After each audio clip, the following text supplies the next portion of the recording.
Bespoke radio for the masses. Headline edition, July 8, 1947.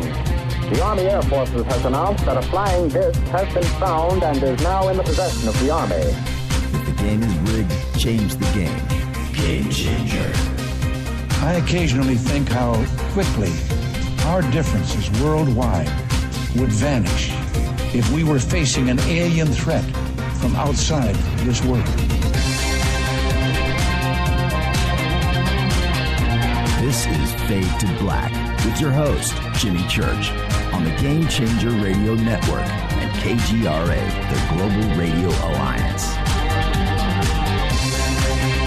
I need your help to get to the year 1985. You're listening to Fade to Black with Jimmy Church on the Game Changer Network. Good evening. Fade to Black, how you doing? Thursday night, Fadernight, bespoke radio for the masses. Yeah, how you doing? It's Thursday, July 6th. 186 days into the new year, just 179 days left. We are live from a bunker somewhere in downtown Burbank, California. And I would like to welcome everybody listening all around the world, all across the United States. Hither and thither, to and fro, back and forth, up and down, east and west, north and south, far and near. This is Fade to Black. For KJCR, the Game Changer Network, and KGRA, the planet. I'm your host, Jimmy Church. What is cracking, everybody's Thursday night, Fader Night, open lines. That's right. Tonight, a very special show because we have Jason Quitt here. Now, we're going to do a full night of ECETI. We're going to recap everything. And he's going to help me man the open lines all night long. So how cool is that? So get ready. But first up, we have Jon Rappoport and his No More Fake Newsroom live. That's because it's Thursday night, right? The call-in number is 323-825-5045 or 323-275-9695. Follow us on Twitter at JChurchRadio. That's what you want to do, at JChurchRadio. Hashtag F2B is the sandbox. It's Thursday night, which means we'll do a few thousand tweets tonight, so come over and hang out with us. Hashtag F2B. You know, what I haven't done, hashtag F2BQ, is Fade to Black questions. And, you know, Fade to Black Q, all right? F2BQ, hashtag F2BQ. Please, everyone, just questions there, because when I see it move, I look, and I'm looking for a question. Don't make a statement or do anything or waste that column because my eyes are attracted to it.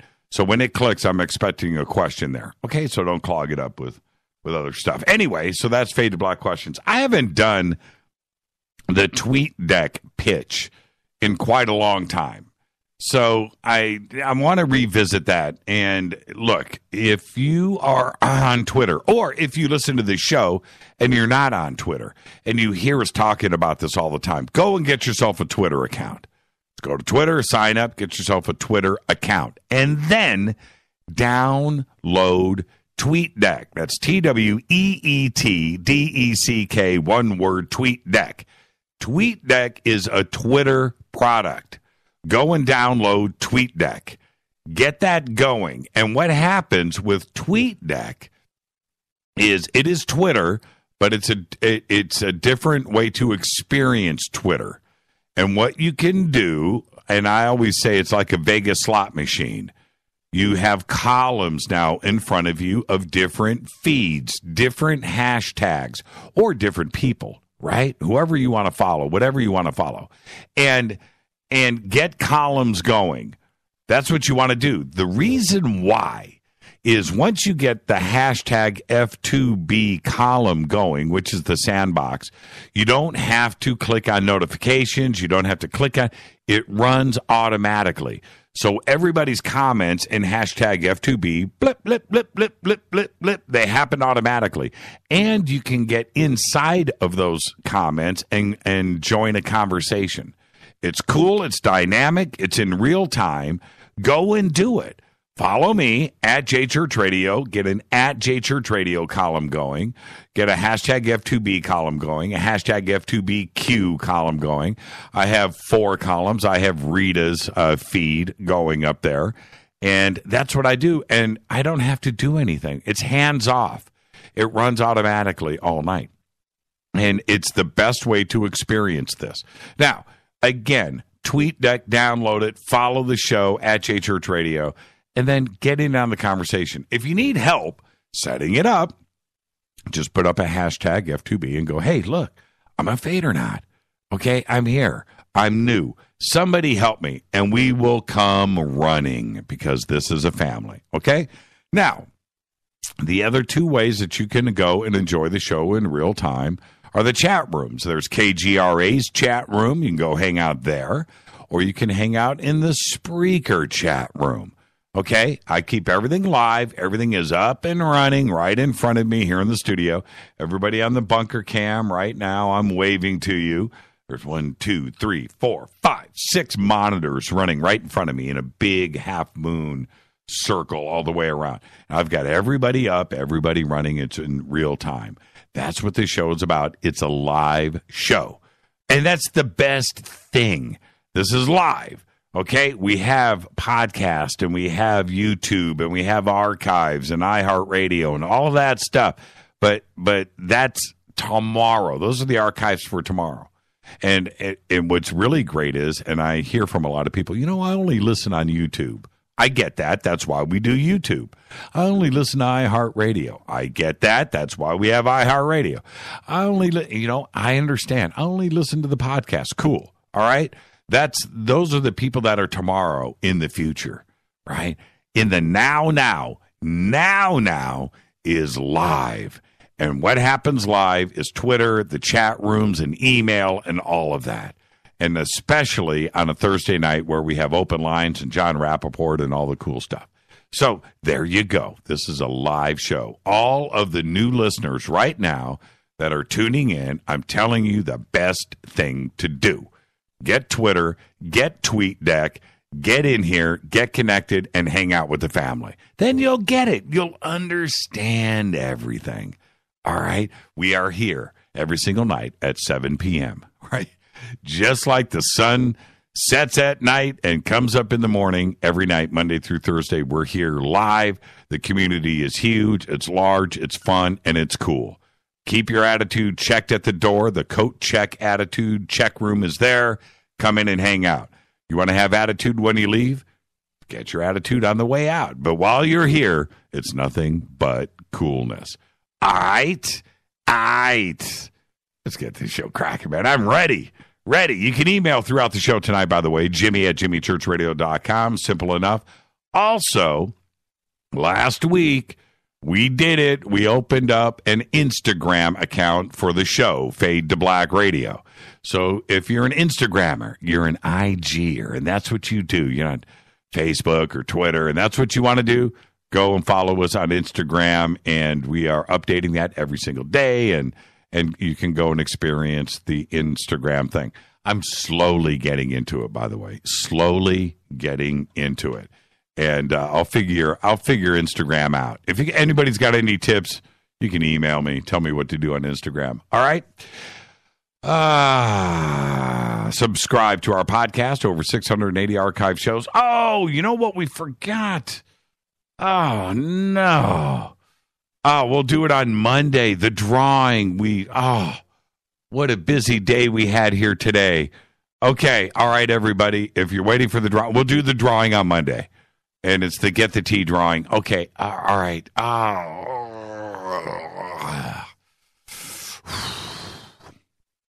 With everything else that we've got going on, mailings, T-shirts, hats, the ECETI stuff, and everything else, we ran a day late this week, and we knew that we were going to do it. We spaced. Okay. All right. We'll do it on Monday.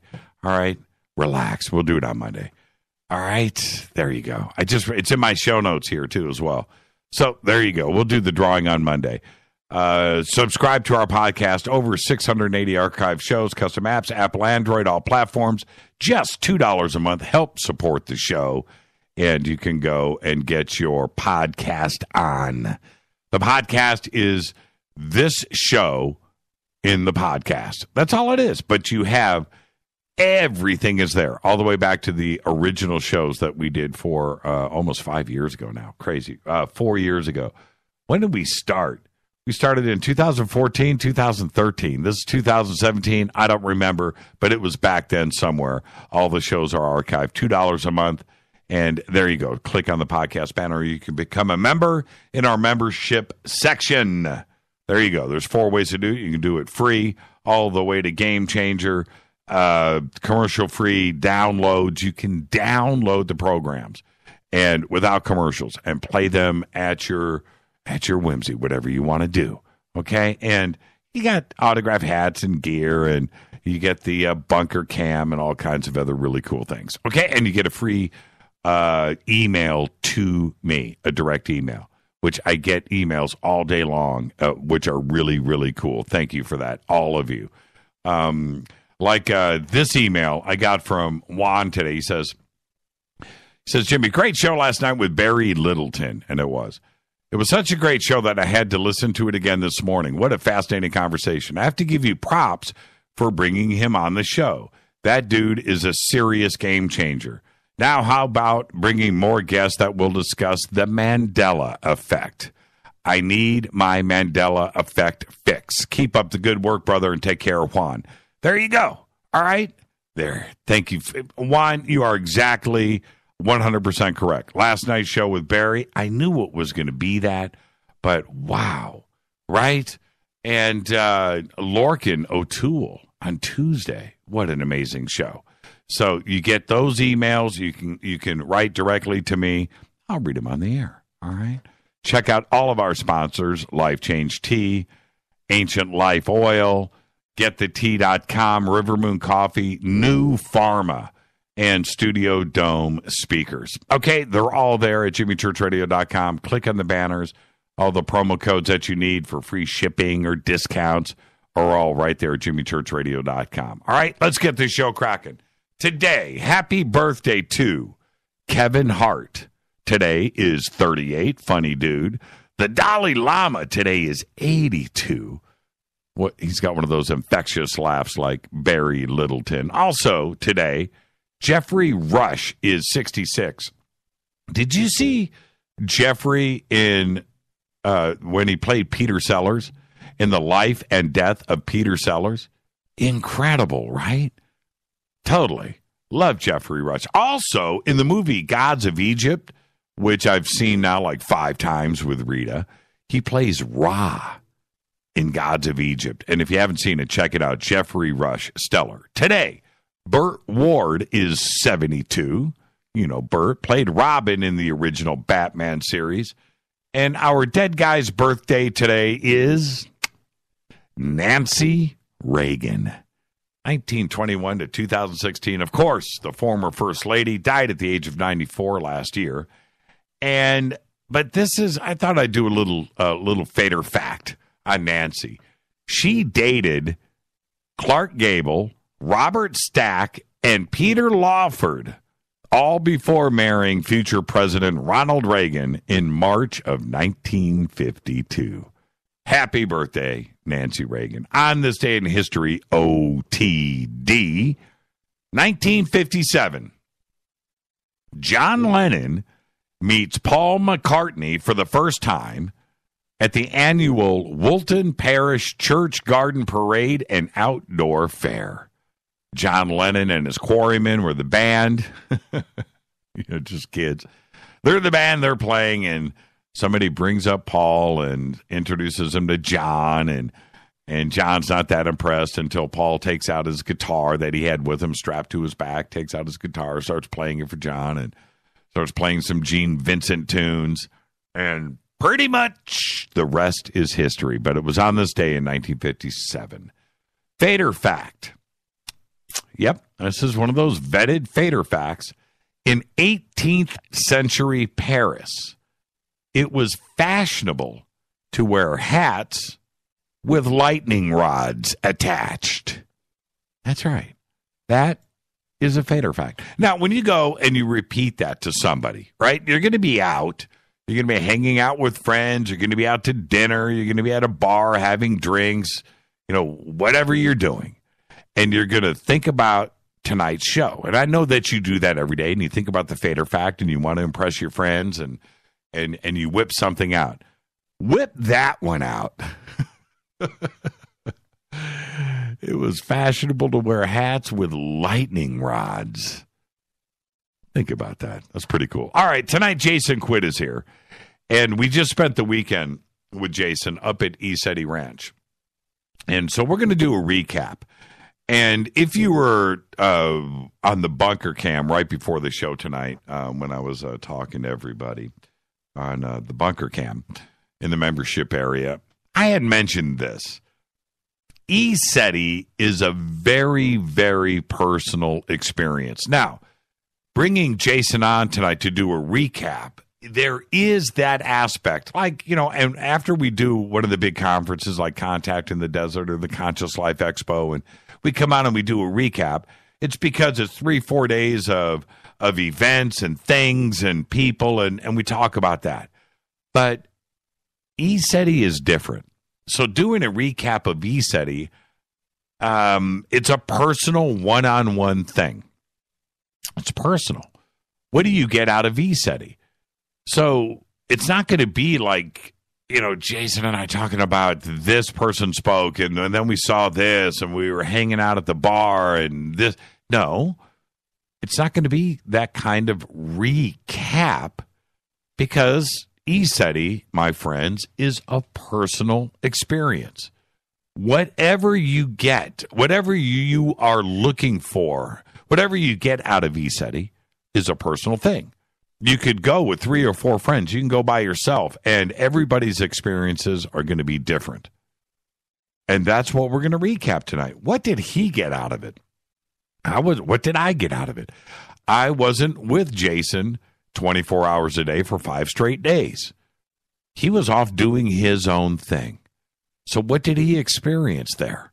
I was off doing my own thing.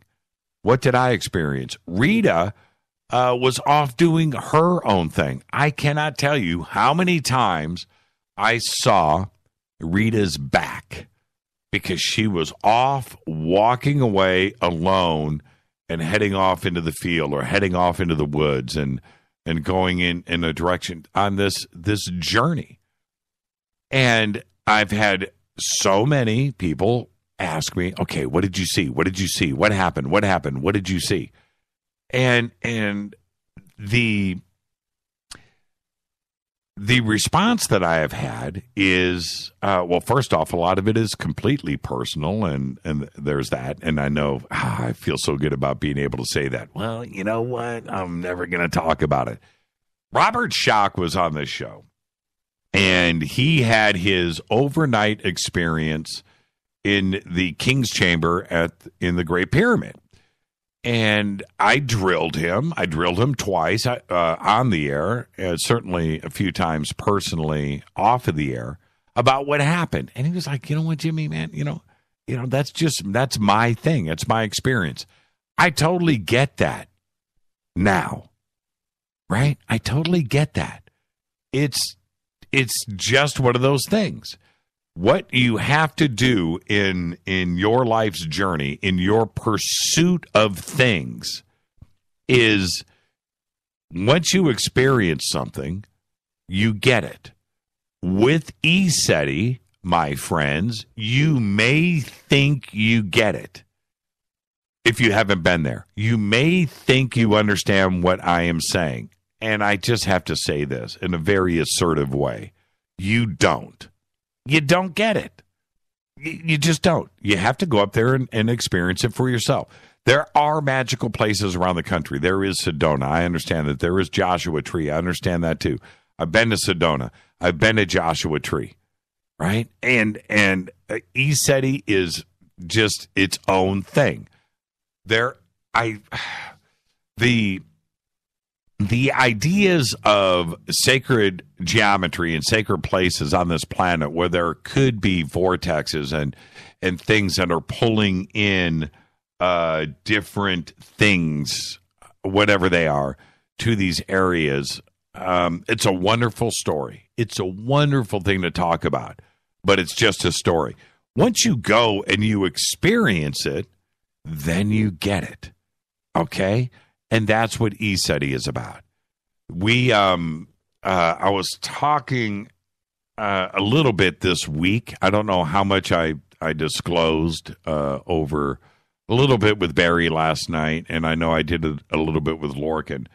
But the obvious things that happen there, which are the sightings, Mount Adams, the UFO activity, the ships that are happening around Mount Adams, and the things that are flying overhead, these are physical.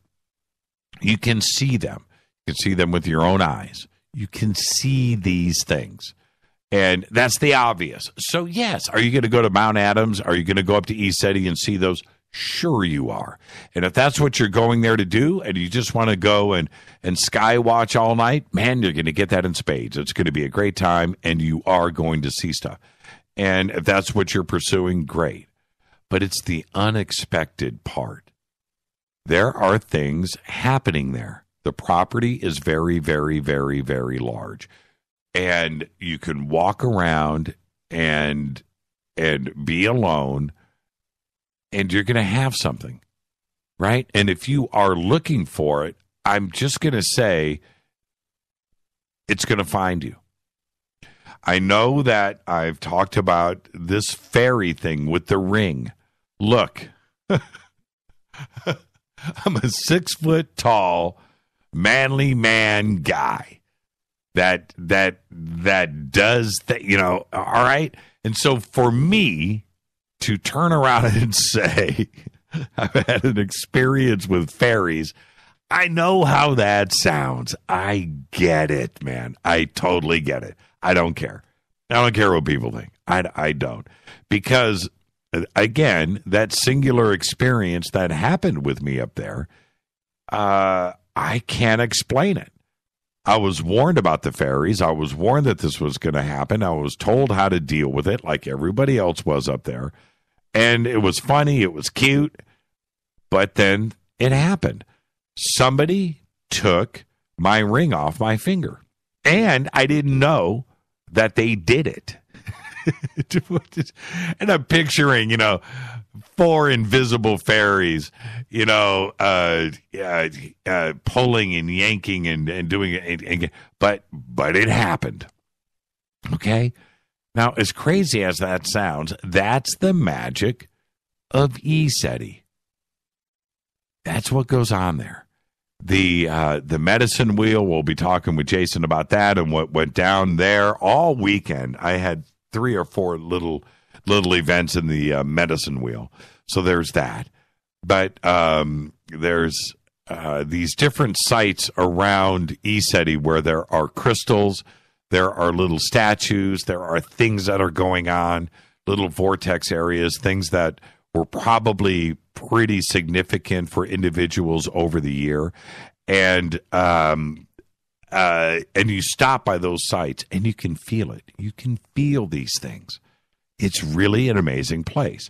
I had said leading up to ECETI that this was a bucket list situation.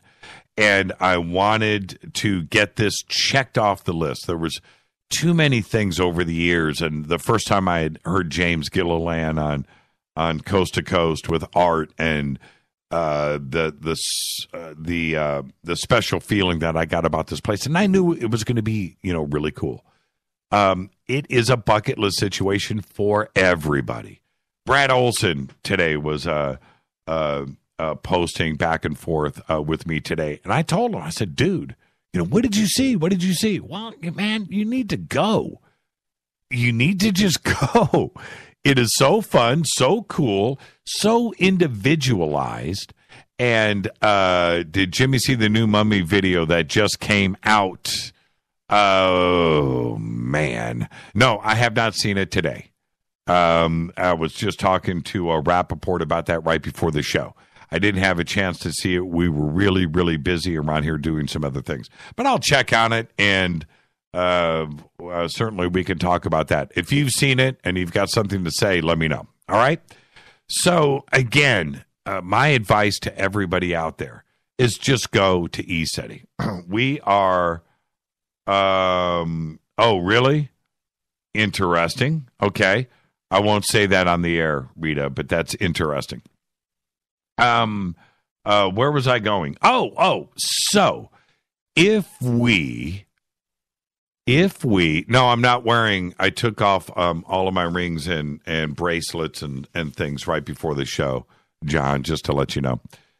Frankie Four Fingers is, if we were going to do a Fadernight, Fade to Black get together, should we do it at ECETI?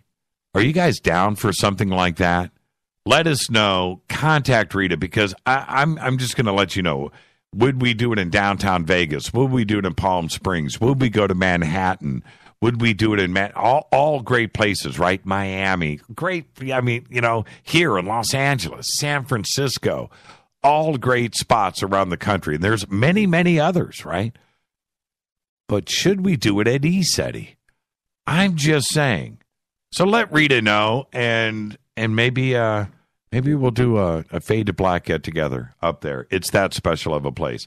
With that, I'm going to get out of here. I want to get Jon Rappoport in here right now, and as soon as we get Jon done, and I'm excited to hear what he has to talk about, then Jason Quitt will join the show, and we will do a full ECETI recap. See, I didn't give away anything. I didn't give anything away right now. We'll save it all for Jason Quitt. It's Thursday night. It's Fadernight. Open lines all night long. Jon Rappoport is up next with his No More Fake Newsroom Live. I'm your host, Jimmy Church. Follow me on Twitter at JChurchRadio. That's all you got to do, right? And I'll be right back with Jon Rappoport. Stay with us.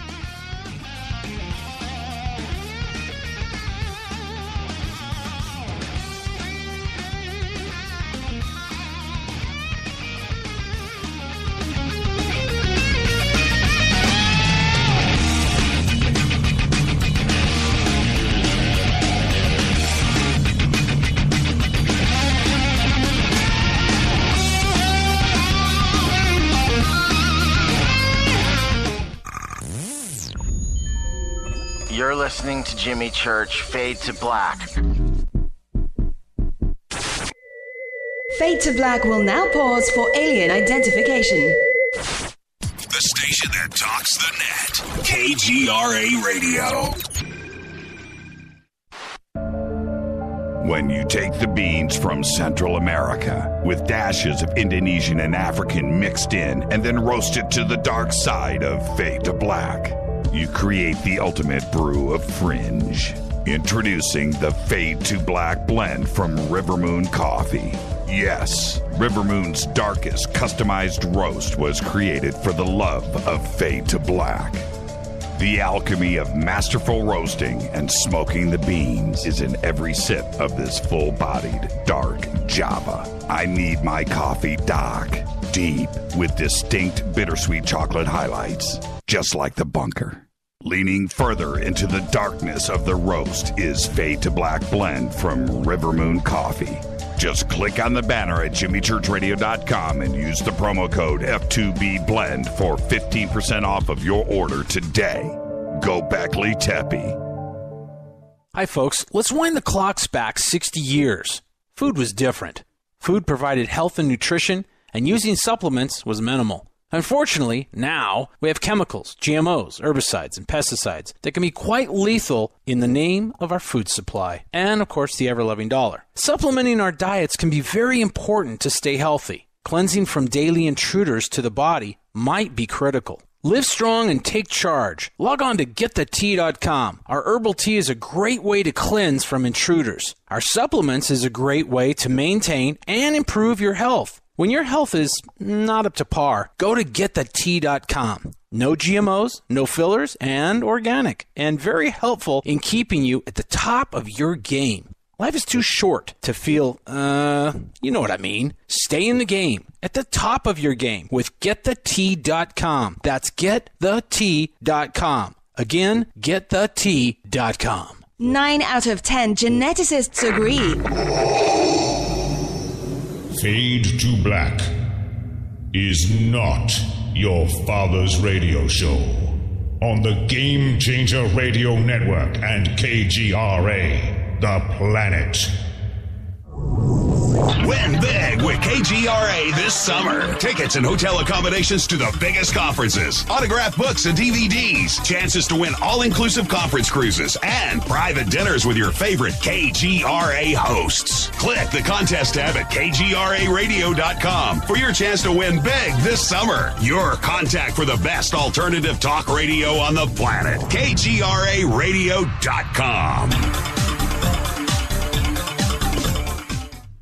Hi, this is Rob Reiner from Anvil, and you're listening to JimmyChurchRadio.com. What's up? I'm Chris. What up? This is Kyle Massey, and you're listening to Jimmy Church Radio.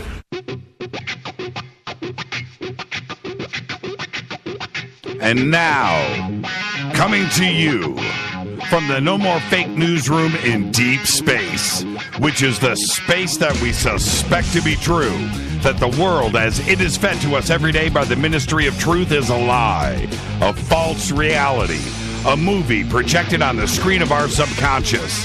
This, however, is the breakout. All the screens crash, they all go down, and we see the light of day. A new day. No more robots, no more androids. It's the No More Fake Newsroom with Jon Rappoport. Take it away, John. Thank you, Jimmy. Thank you. Good to be here again, folks. The alien mummy story. Going to continue on that tonight. A few updates. First, I want to say something about Jay Widener because he is intimately involved with the story in Nazca, Peru. The question of what is this creature that was discovered, that it's now being investigated. I've known Jay for, I don't know, let's call it 25, 27 years now, something like that. He had a show up in Seattle on the radio, terrestrial radio before internet radio. He invited me up there to do a show, a long interview on my first book, AIDS Inc., which was extremely controversial. And this was on a regular radio station. So I point that out because Jay is a fearless investigator. He goes where the information leads him. So this is one of the reasons that I want to report on the story, because if he's involved, he's going to look at all sides of the issue, which is what we need here. So with that, as a brief backgrounder, we're talking about Nazca, Peru.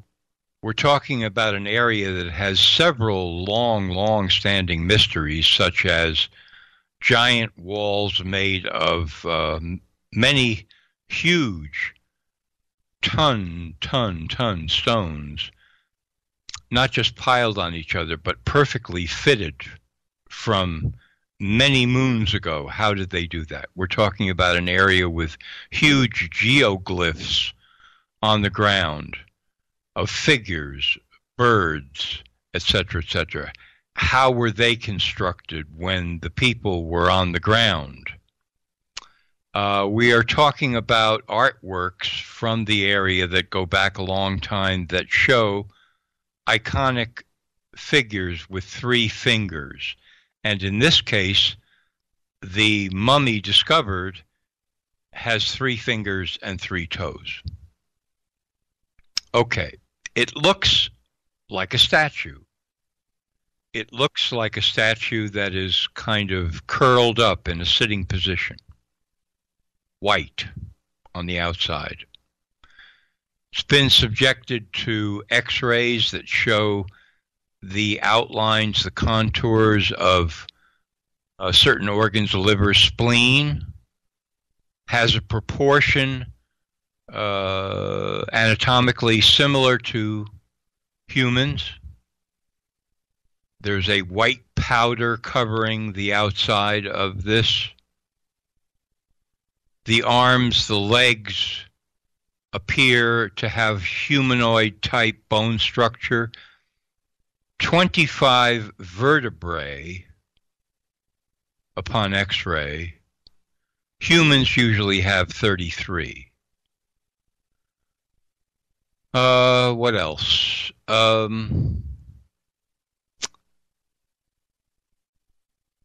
Contours of the organs. And now we come to what I would call rumors. Maybe we would want to call these reports, but I'm not sure, so I'm going to leave it in the realm of rumors. That there are other such mummies around that area that have been found. That they're being guarded, protected, possibly by people with guns. Just giving you what I've heard. Can't confirm that. The samples taken from this mummy are being tested, DNA tested, in 5 different labs. The testing is ongoing to see what is this thing? What is its nature? What is its origin? If possible, who would have or who did mummify it? It's dated, carbon dated, sometime, let's call it 300 AD, somewhere in that vicinity. So that's, and then the mummification procedure, according to one scientist, resembles that used by ancient Egyptians, okay? So that's the first shot out of the box. And now an update from Jay Widener. This is about a week ago. I emailed him, told him I would use his answers on Fade to Black. I say, mummy has 25 vertebrae. Yes, if so, interesting, because humans usually have 33. Yes, Jay says. The white powder covering the mummy is actually skin, flesh. Yes. He answers, no. It's a dehydration powder of some sort. In other words, that would have been used in the mummification process. I write, arms and legs of mummy have humanoid bone structure. Yes. Jay answers, yes. DNA testing is proceeding at labs in 5 different countries. Yes. Yes. Any update on what kind of herbal preparation was used to mummify this woman? That's the other thing. It's been identified as a female. And that identification was done by DNA. About the herbal preparation, Jay answers no, but that would be the white powder on the skin. We are testing that powder. What else? Are any internal organs intact, I ask, or they're just traces, outlines where the organs were? His answer is, some are intact. What kind of DNA testing is being done? Is mitochondrial DNA testing possible? Yes, high priority on mitochondrial. Is your investigation getting any pushback from sources who don't want it to proceed? Jay answers, not yes, not yet. And then, anything new on the 3 fingers and toes? Jay says, lots of insiders telling me all sorts of things about their ability to articulate the fingers and toes, but none of this is provable, so I can't say anything yet.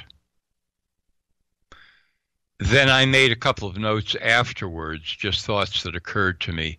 How does this, or how did this creature operate without a thumb?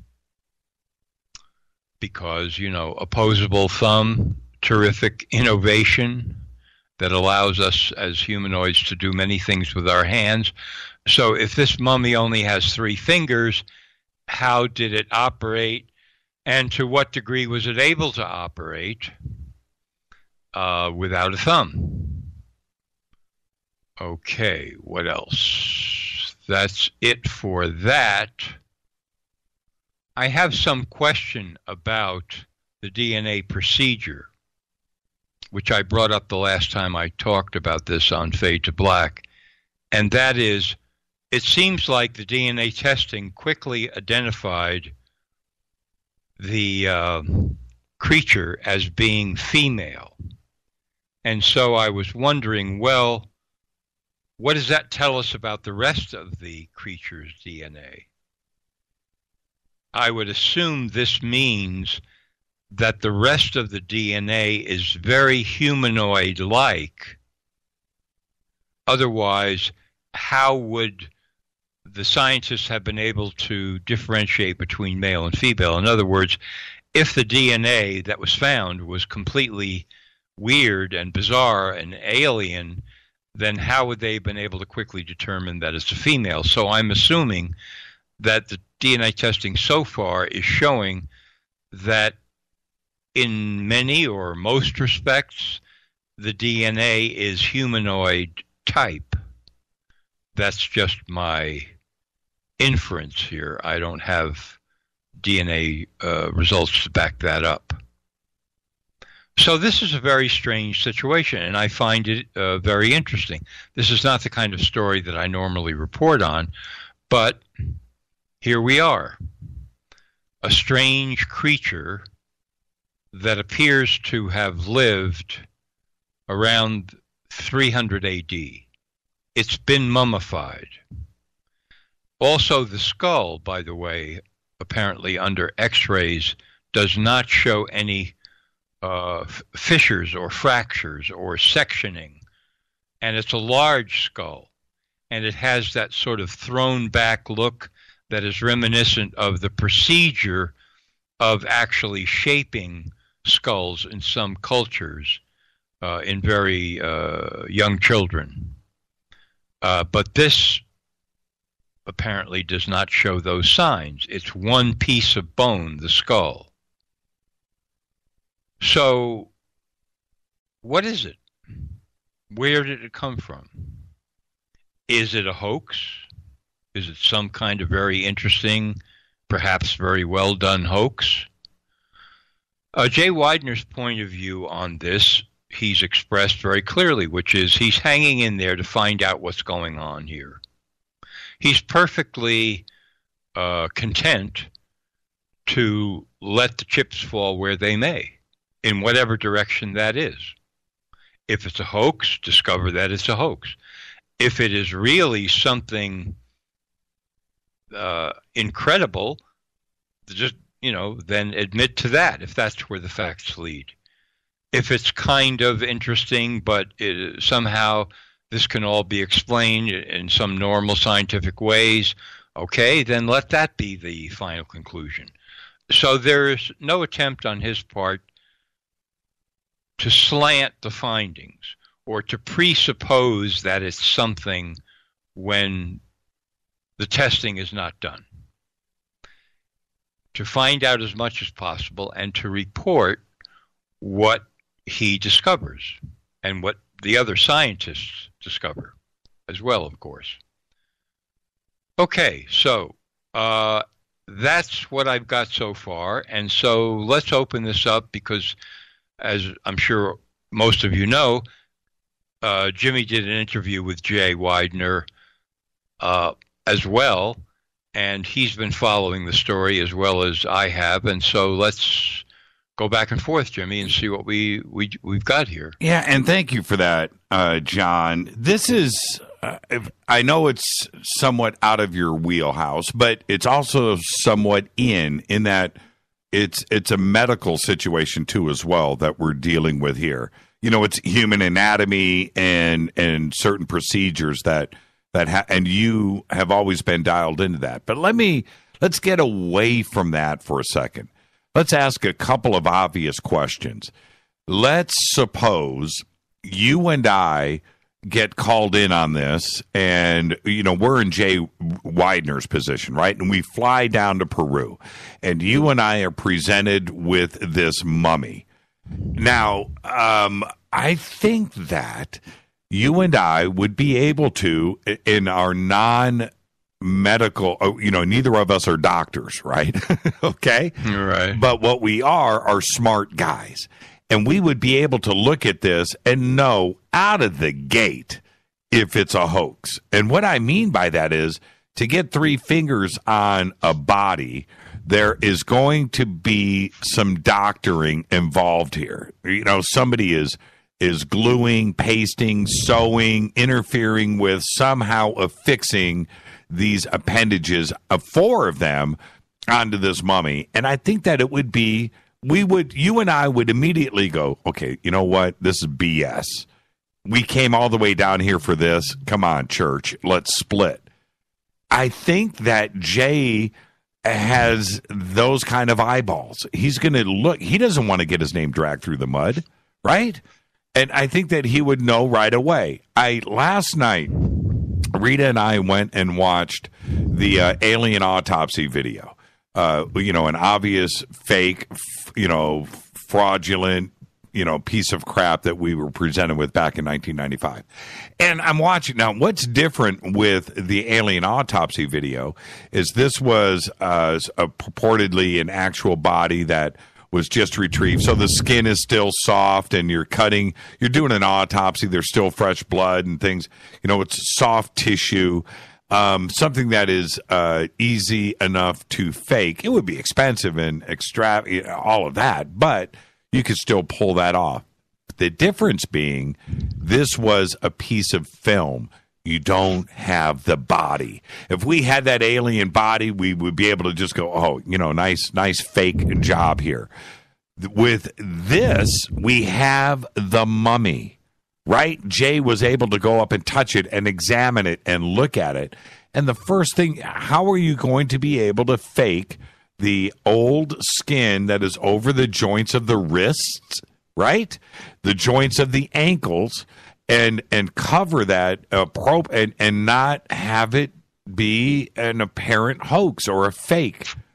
And that's the part that I am completely confused about. If it is a hoax, how did they pull that off enough to fool Jay Widener and to fool the CAT scans and to fool the x-rays and to fool the other medical people that are looking at it, or you and I that would be able to look at these images and look at this body and go, something's not quite right here, right? Somebody is faking this. Let's move on. And do you understand? Yeah, I'm take? with you. I think that's a really, that's a reasonable approach, and it's a really good question.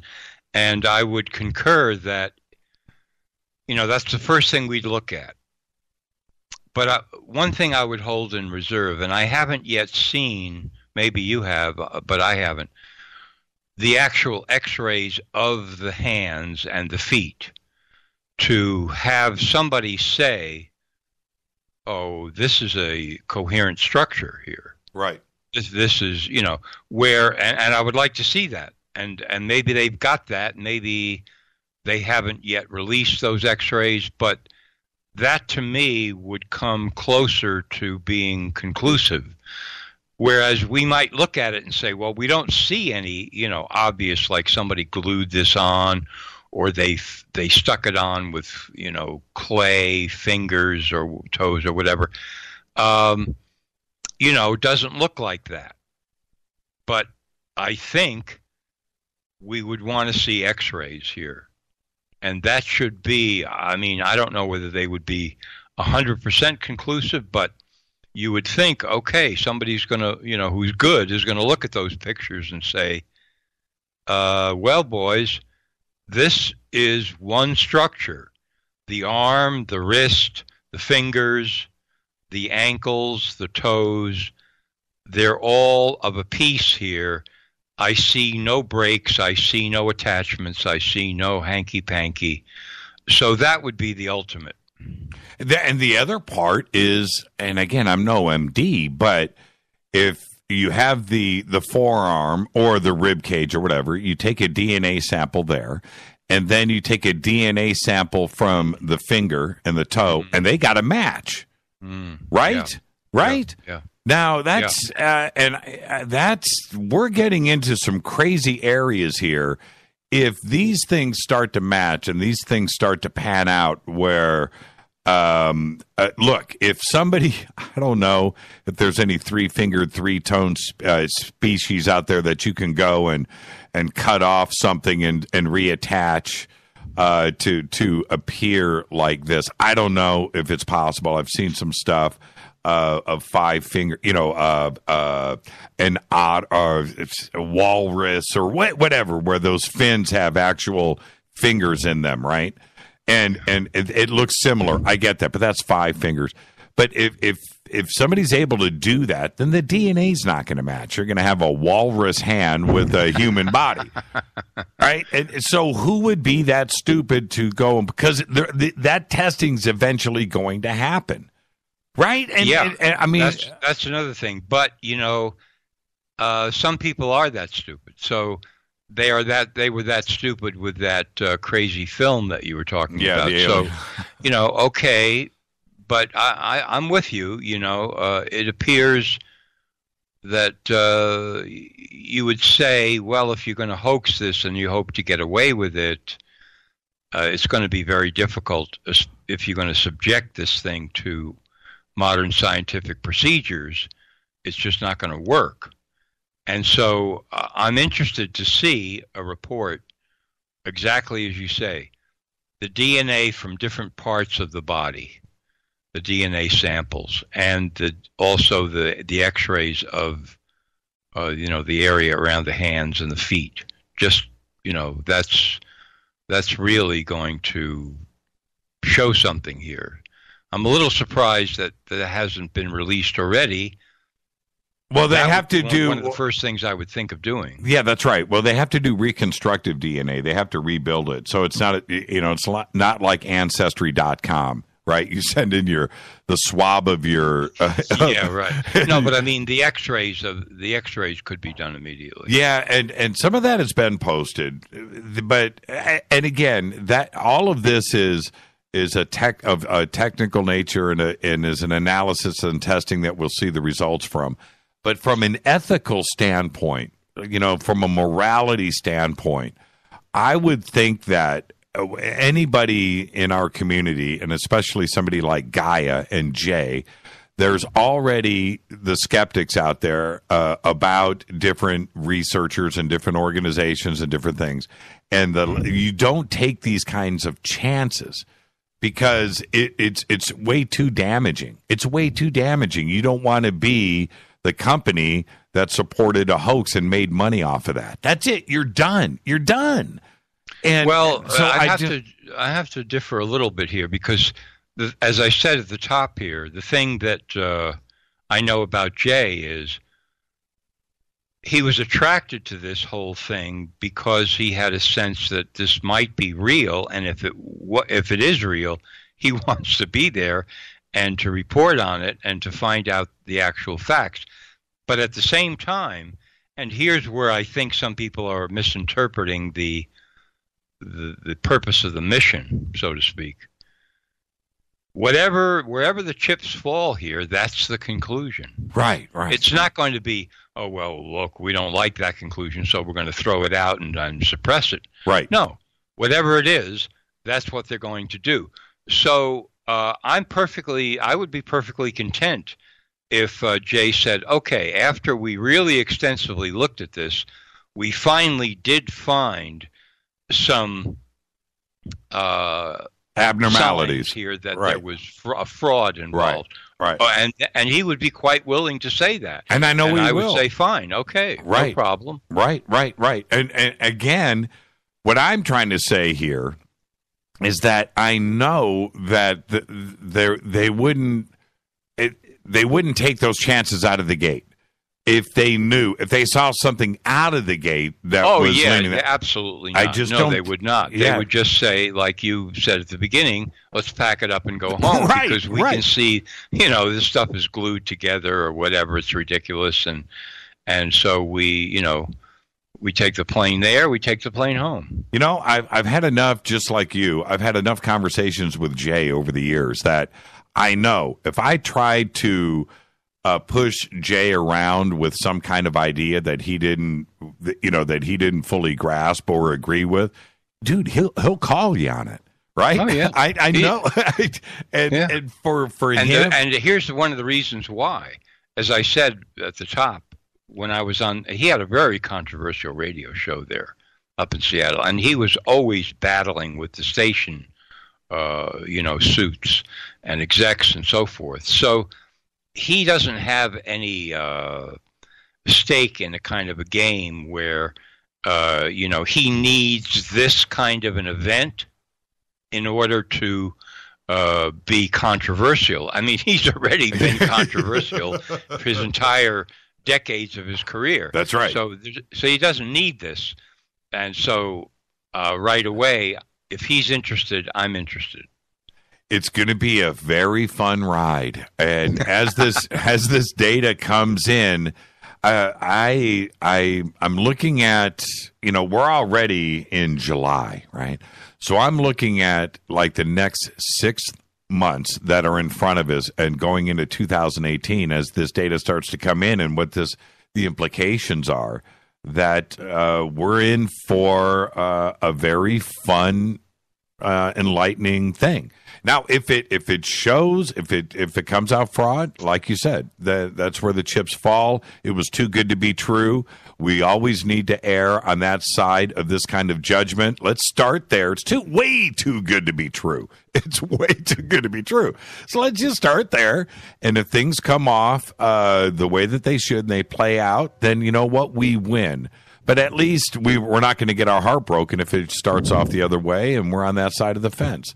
And I think that's a safe way to go. If it turns out that this is absolutely real and unexplainable in a sense, in that, it just doesn't follow any human pattern, but there it is, this creature. Now we're talking about something that is, sky high. Sky high. It could be the biggest ever. Hey, John. Yeah, it's gigantic. Hey, thank you so much. So you got to pursue it, right? You cannot. Look, if this was laid in your lap, if this was laid in my lap, I'd be doing exactly. I would ride this thing too. Absolutely. It's too big not to be a part of it. And Jay and Gaia, and Jay is in the position to have the money, the lawyers, everything behind him to do the proper investigation that needs to be done. And he's in a great position. And I would be doing the same thing. Any skeptic out there, John? Anybody out there that's talking crap right now, if they were in Jay Widener's shoes, they would be doing the same thing that Jay is. That's the fact. Hey, man, I hope you had a good 4th, and thank you for another great conversation tonight on the show. And thank you, Jimmy. Be safe out there, and we'll see you next Thursday. Thank you, John. Okay. That's what I'm talking about. Jon Rappoport. And as I say to everybody, you need to start off your day every day with NoMoreFakeNews.com. With Jon Rappoport, I'm your host, Jimmy Church. It's Thursday night. Next up, Jason Quitt is going to be here, and we're going to do a full ECETI recap from every side, every angle, what went down, what happened, what would you expect when you go to ECETI. All of that is next, and it's Thursday night. We're taking phone calls. Jason will be taking your calls with me for the rest of the night. You stay right there. I'm your host, Jimmy Church. This is Fade to Black, Fadernight. I'll be right back.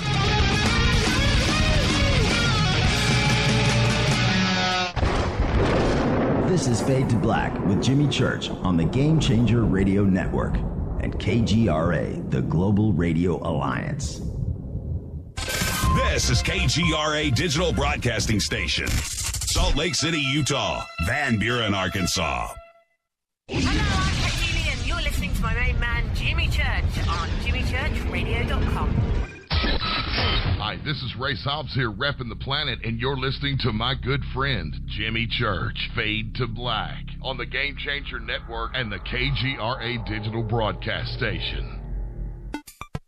This is Toby Kebbell. You're listening to jimmychurchradio.com. Don't hurt me, Jimmy. I'm only little. Hey, I'm Adrian Grenier. And this is Ari Gold. We're the Honey Brothers. Yes. We are of the Honey Brothers. Hey, I'm Adrian Grenier. And I'm Ari Gold. We're the Honey Brothers. And you're listening to Jimmy Church. The Revolution. Ancient Life Oil. Life-changing. The real oil. CBD is truly Ancient Life Oil from the source. This oil has no psychoactive effect and is also legal in all 50 states. When you're healthy, you're happy. The truth about this wonderful plant is that it wants to give back to mankind life, longevity, and happiness. Ancient Life Oil are golden grade, all organic, non-GMO, and infused with high-quality liquid coconut oil. It's simple. Just go to ancientlifeoil.com today. That's ancientlifeoil.com. The best, purest, organic, and non-GMO CBD in the world. Go Beckley Tappy. The statements made regarding these products have not been evaluated by the Food and Drug Administration. These products are not intended to diagnose, treat, cure, or prevent any disease. Please consult your healthcare professional about potential interactions or other possible complications before using any product. What's up, Fadernauts? Studio Dome loves Fade to Black and the F2B audience so much that they have put together the ultimate stereo Bluetooth system. They've done it just for you.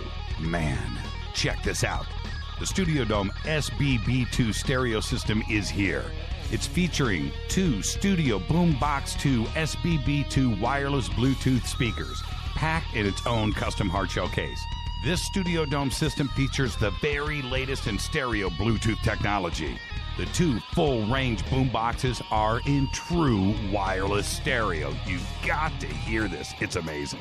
It's just $129 and use the promo code JCRTWS and you'll also get free shipping. It's simple. Just go to jimmychurchradio.com, click on the Studio Dome banner. Go Beckley Tappy. This is Micah Hanks of the Gralien Report, and you're listening to Jimmy Church on Fade to Black, across the globe on the Game Changer Radio Network and the one and only KGRA Radio, The Planet.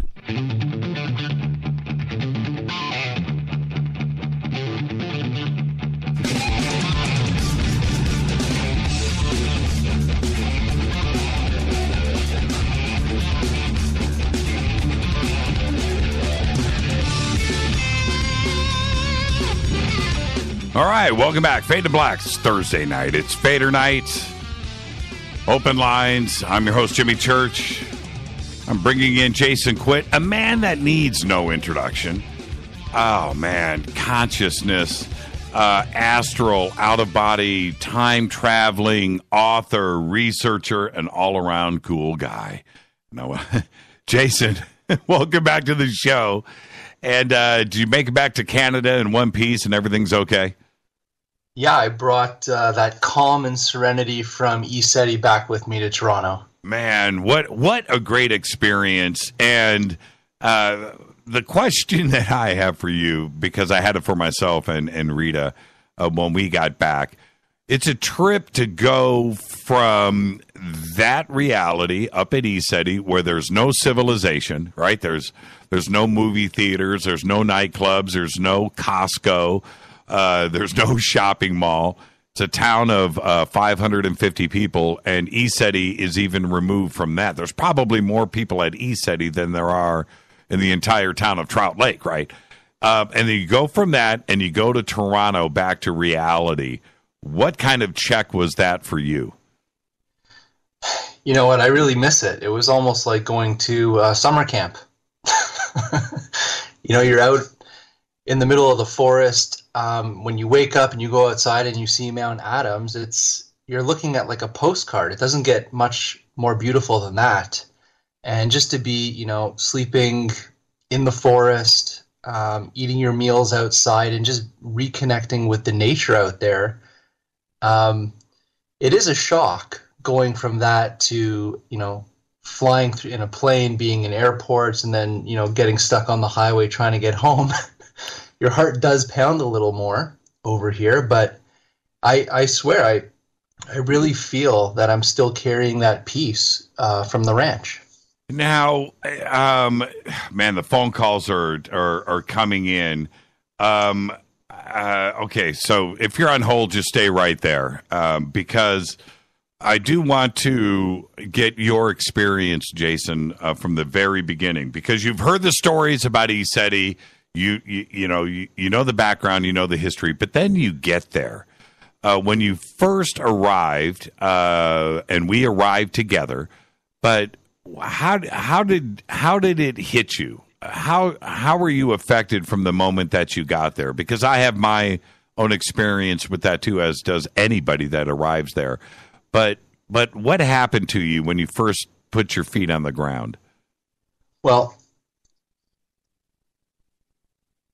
I think someone's coming in already, but somebody's. Oh no, you can hear them. They can't.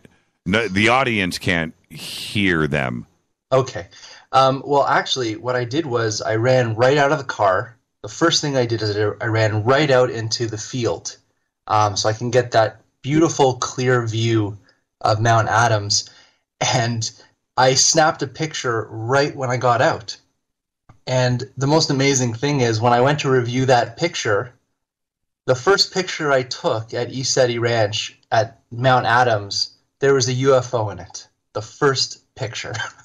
Which we actually have that image. Rita, if you want, go ahead and post that up in Twitter. It's a great shot. It's the enlargement shot. So go ahead and post that up there.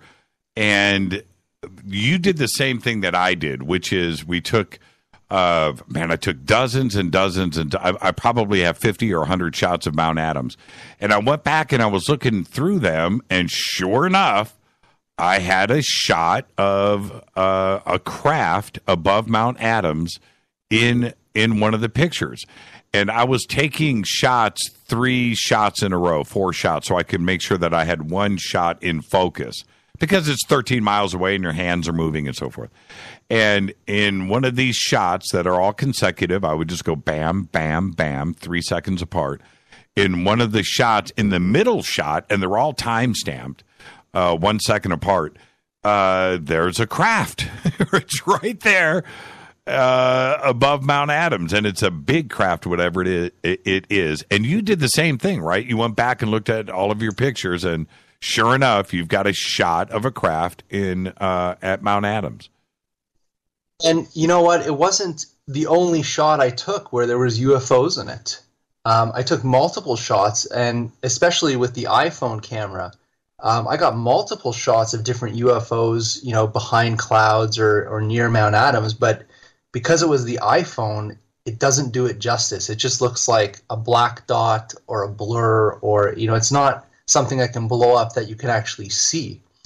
So, the picture that you're posting on Twitter right now, that was taken by a really professional Canon camera, and I was just shocked. It was just right there, clean as day. And they're up now. Rita's got it. I've got it. Everybody can go over. Follow us on Twitter at JChurchRadio, and then just hashtag F2B. You'll see it right there in our feed. Your shot. Now, I want everybody to understand what we're looking at here. That is about 13 and a half to 14 miles away. And so there's the object. And if that is 14 miles away and you're looking at the mountain, you need to think about the size of what we're looking at here. It is certainly 50, maybe 100 feet across. That's 14 miles away. That is a big what's your guesstimate on size? Do you have any idea what we're looking at here? Well, I was watching airplanes go past that same area. Right. And those airplanes, you couldn't see them. You can't see them. I know.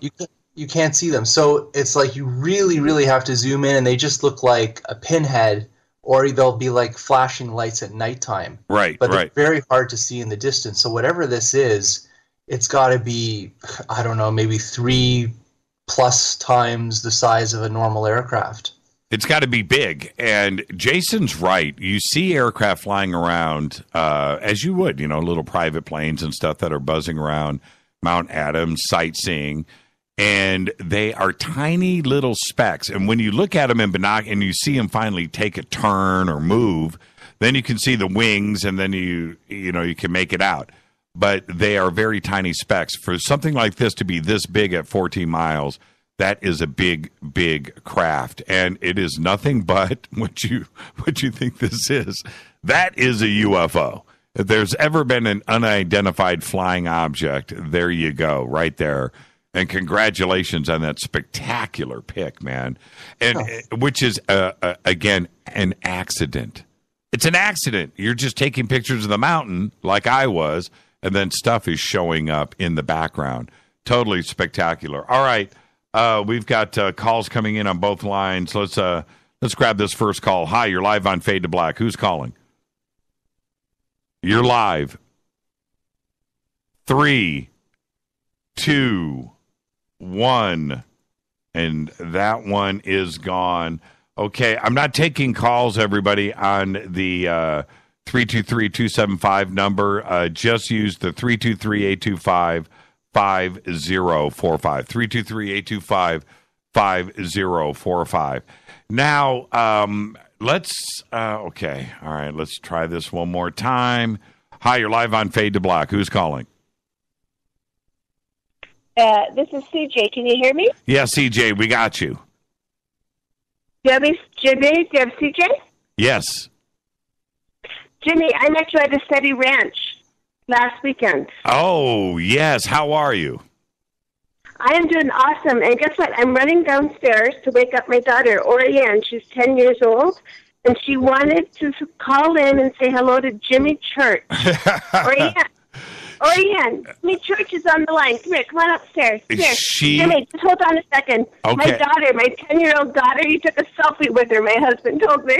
Yes, I did. She was amazing. I did 2 UFOs last night in our backyard. Jason, do you remember when Oriane was out there doing the sky watch with us, and she was seeing all the craft before everybody else was? Yeah, and then, so you have to set this up for the audience because, okay, we're all out in the field. There's about 100 of us sitting down looking up at the stars, and you'll hear just someone scream, "Oh, there's one over there." And then everybody will look and everybody will kind of cheer, and you hear Jimmy's, very bassy voice, which just cuts through everybody else's voice. And he goes, "No." No. Man, it was so much fun to have it happen like it did. Oriane, are you there? Yeah. Hi, how are you? Good. Hey, you know what? It was really fun and really great to meet you and hang out with you up at ECETI, and your parents are amazing. But you are the future. What was it like for you to hang out at ECETI with all of those really cool people and all that stuff going on in the sky? Did you have a good time? It's probably one of the best experiences of my life. Well, you've got a long life in front of you. But, yeah, you're absolutely right. You will go back and remember this for forever. But I do want to thank you for hanging out with all of us, because we're all adults up there trying to be kids. But you are just such a special young lady, and you made the trip so special for everybody else. And I really want to thank you. Your picture just got posted up on Twitter. I'm going to retweet it right now. There it is, everybody. There she is. And just thank you. And you have really good eyes. You were seeing things before everybody else was. What do you think, Oriane, when you're looking up at the sky like that and you see a strange craft, and you know it's not an airplane, and you know it's not a rocket, and you know it's not a helicopter? Who do you think it is that's flying over, flashing their lights at us and saying hello? I used to think it was a shooting star, but now I just know it's a UFO. There you go. You know, when are you guys going to go back to ECETI? Will you hang out with us again? Next year for sure, the conference. But Jimmy, she asked me at the conference, she asked me permission if she's allowed to listen to your show, and I gave her permission.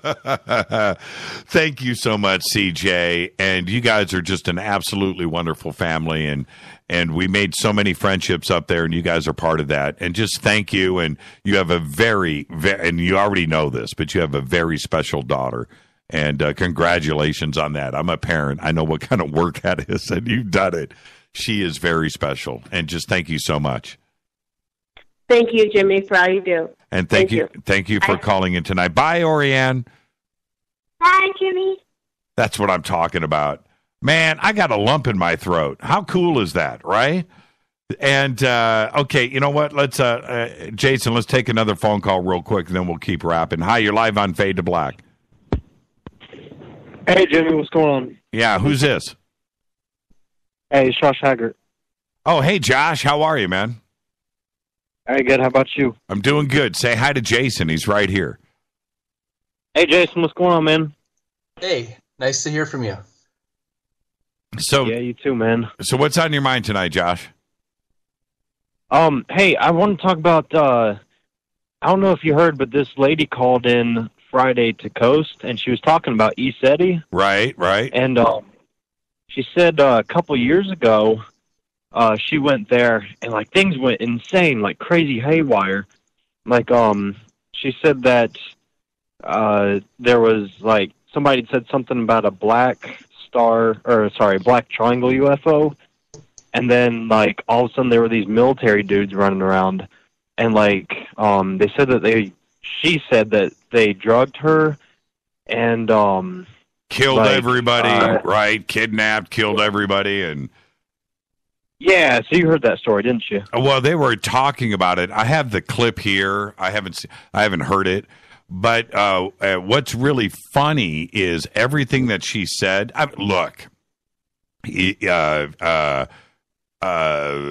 crazy talk. Okay, it's just crazy talk. Yeah, and it's entertainment. I wanted to get your opinion on that because I mean that just seems so like that would be on the news. I mean, somebody would have heard of that. Right. And see, this is the thing. Although I haven't heard the clip, but I've heard many people tell me some of the things that she pointed out, like the conference room building was blown up or whatever, and this was happening, and everybody, look, the conference center is there. You want me to post a picture of it? Right. I'll take your word. I mean, post it if you want to. Yeah, exactly. And everybody's a lot. It's just it's entertainment. Somebody like that is calling up, trying to entertain the Coast audience. That's all it is. Whoever it is that called in was acting. And I'm not talking about has implanted memories and like this really happened and they believe it to be true. No, man, I'm not buying into any of that. They were just calling in, had the story concocted. That's it, and consider it entertainment. Because look, if anything at all ever happened up there, we would know about it. It is such a wonderful, magical place. Yeah. Whoever that lady, I don't even think she was ever there, right? And if she was there, if she was really there, then she knows that none of this happened, none of it. And I think she said she didn't know about it until 2 years later, right? I was like, wait a minute, wait, just stop, man. It's just entertainment. That's all it is. It's Well, she said that the drug they used on her was ketamine, right? So that might have played a factor into it. Well, first off, it's a drug-free zone. There's no alcohol, no drugs allowed on campus up there, and there's cool. There's a lot of reason for that. So just imagine, I went 5 days at an event like that, hanging out with everybody. No chilled vodka. Nope. No. So it's that kind of thing. It's such a special place that you don't want to be imbibed and invite something crazy up there. You don't want that. You want a good positive thing and a positive experience. So think about that. So it's an alcohol-free, drug-free zone. That's it. There's nobody walking around there with a beer in their hand. It's not allowed. You be kicked out. So now the other thing, she said ketamine. So ET drugs people with ketamine. Come on, man. I believe it. That's no joke. Yeah. So anyway, yeah, I heard about it. Entertainment, strike it off as entertainment, and that's it. There's that, especially now that I've been there, it's just entertainment. I'm just glad the ground didn't open up and swallow you guys, or military dudes didn't drug you or anything. Yeah, possible. But I don't remember it. Hey, Josh, thank you for the phone call, man. And yes, I heard the stories, and everybody up there was talking about it. But it's a wonderful place, man. It is just totally cool. And whoever it was that called in got their yayas out, entertained the Coast audience, and that's it, man. Okay. Let us know when you're going back, because I wanted to go this time, but I had to go home. It was it was the first time I'd been home all year. Right. So I had to miss ECETI. Yeah, you'll be there with us, okay? All right, cool, man. Thank you, Josh. Great phone call. Yeah, moving on from that, it's just entertainment. That's all that was.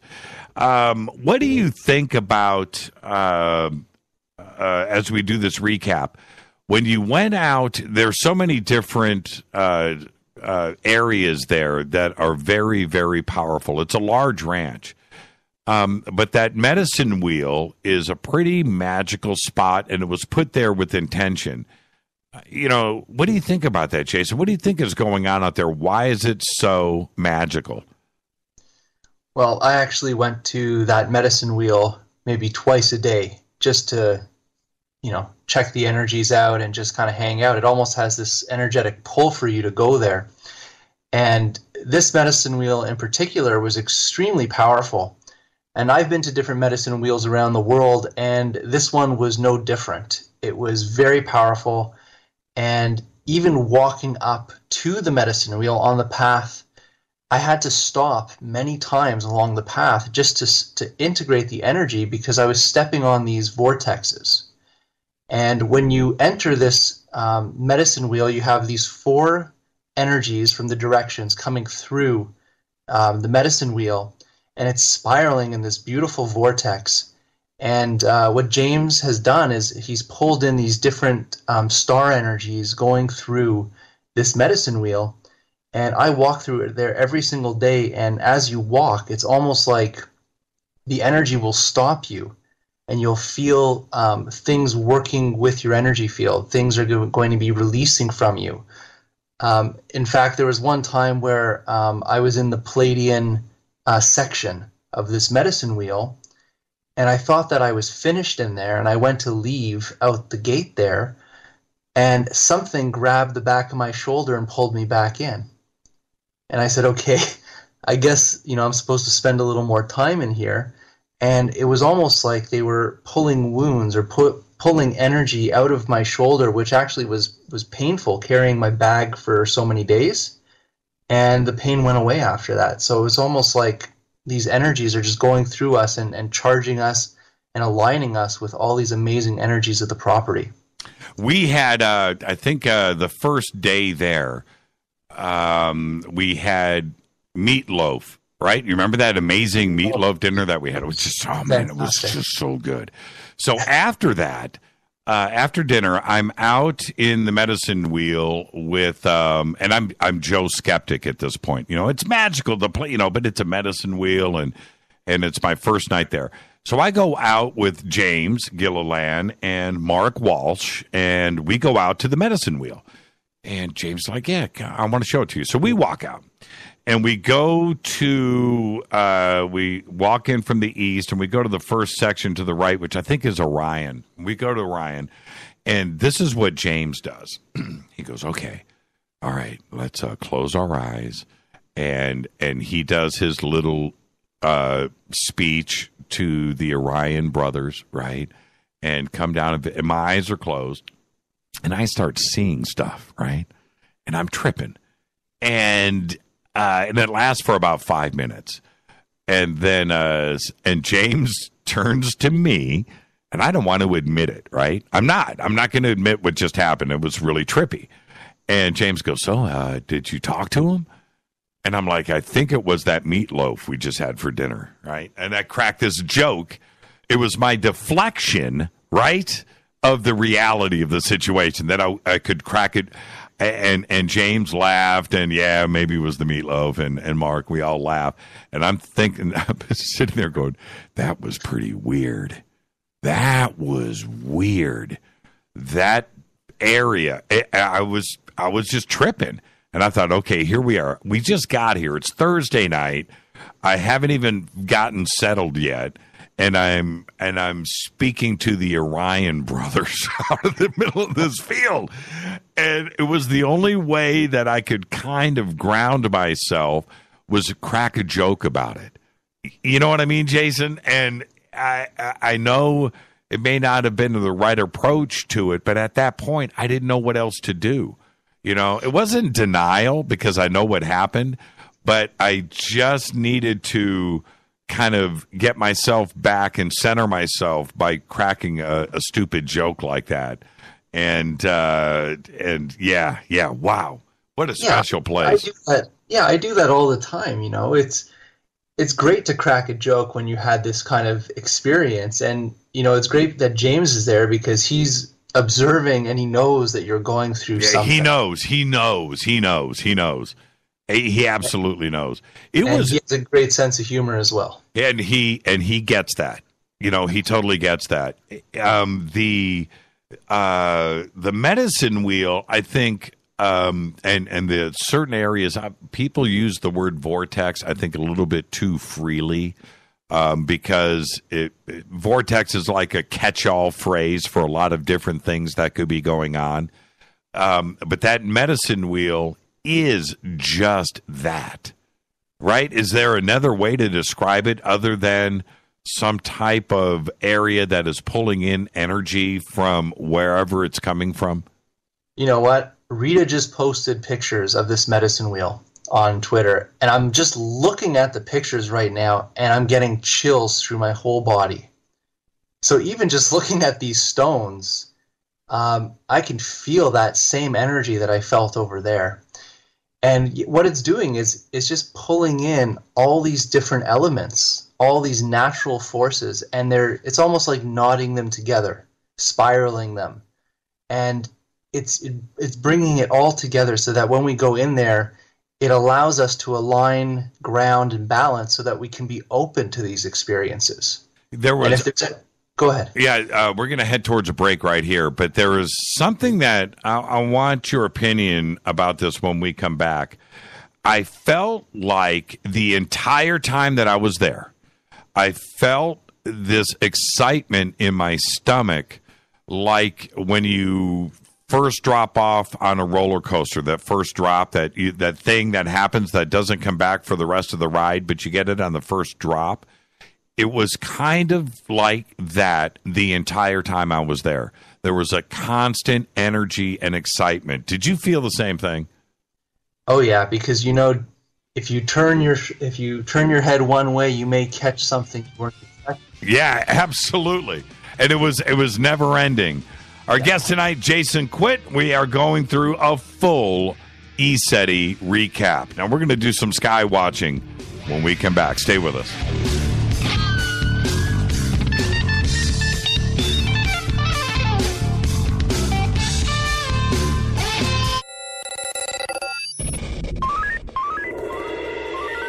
Way out here, we listen to Jimmy Church.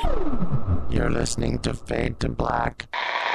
Always on the edge of the hottest alternative talk. Jimmy Church with Fade to Black. KGRARadio.com.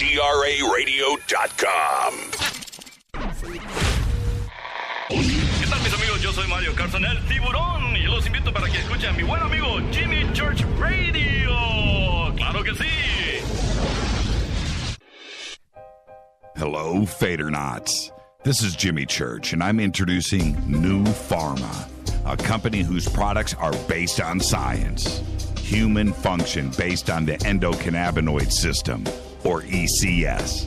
New Pharma firmly believes in this science, and their research indicates that support of the ECS provides the beneficial effects for a healthy lifestyle.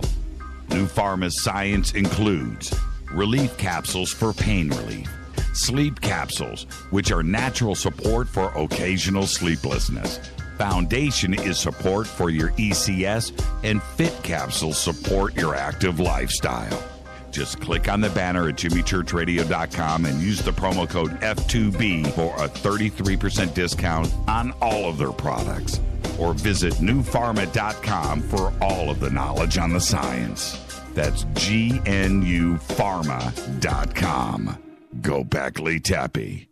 So I get out of the shower this morning. I'm looking in the mirror, and not to brag, but my beach body is coming back. I'm not fearing shorts and bathing suits this summer. And thanks to naturesyouth.com, I'm here to help you too. The anti-aging experts, Nature's Youth RSF, they've developed an all-natural amino acid supplement that supports my body to naturally increase HGH levels without synthetic hormones. You see, HGH, or human growth hormone, it's produced by the pituitary gland, and it's essential for growth and regeneration of my cells and tissues. Elevated HGH levels can contribute to not only increasing my energy, improving my libido, and reducing my body fat, but overall improving my exercise capacity. Now, just by watching what I eat, doing a little exercise, and taking my daily dose of Nature's Youth RSF, I'm in a swimsuit, and I'm happy to be there. My beach body is back. I want you to get yours. Join me today and look better and less with help from Nature's Youth. It's easy. Go to naturesyouth.com. That's naturesyouth.com. And bring on the sunshine. You listen to us, and we listen to you. And so does the CIA. KGRAradio.com.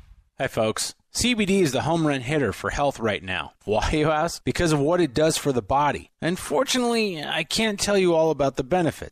There's reasons. Do your due diligence and log on to ancientlifeoil.com. That's ancientlifeoil.com. Ancient Life Oil uses organic ingredients and is blended in coconut oil for some of the best benefits. Legal in 50 states and non-psychoactive. Log on to ancientlifeoil.com. That's ancientlifeoil.com.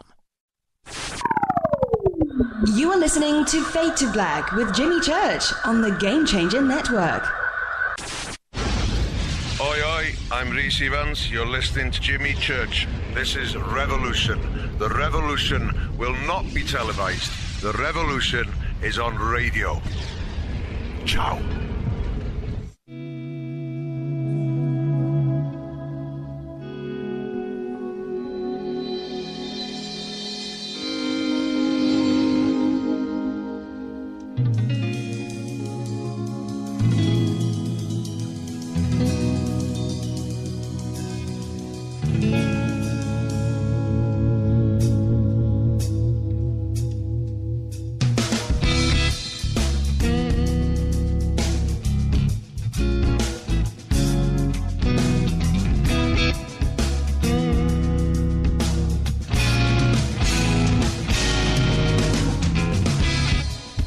All right, welcome back. Fade to Black. I'm your host, Jimmy Church. It's Thursday night. It's Fadernight. We have Jason Quitt here manning the phones with me. And we're doing an ECETI recap night. This portion of the show is brought to you by Life Change Tea. I'm just going to let everybody know.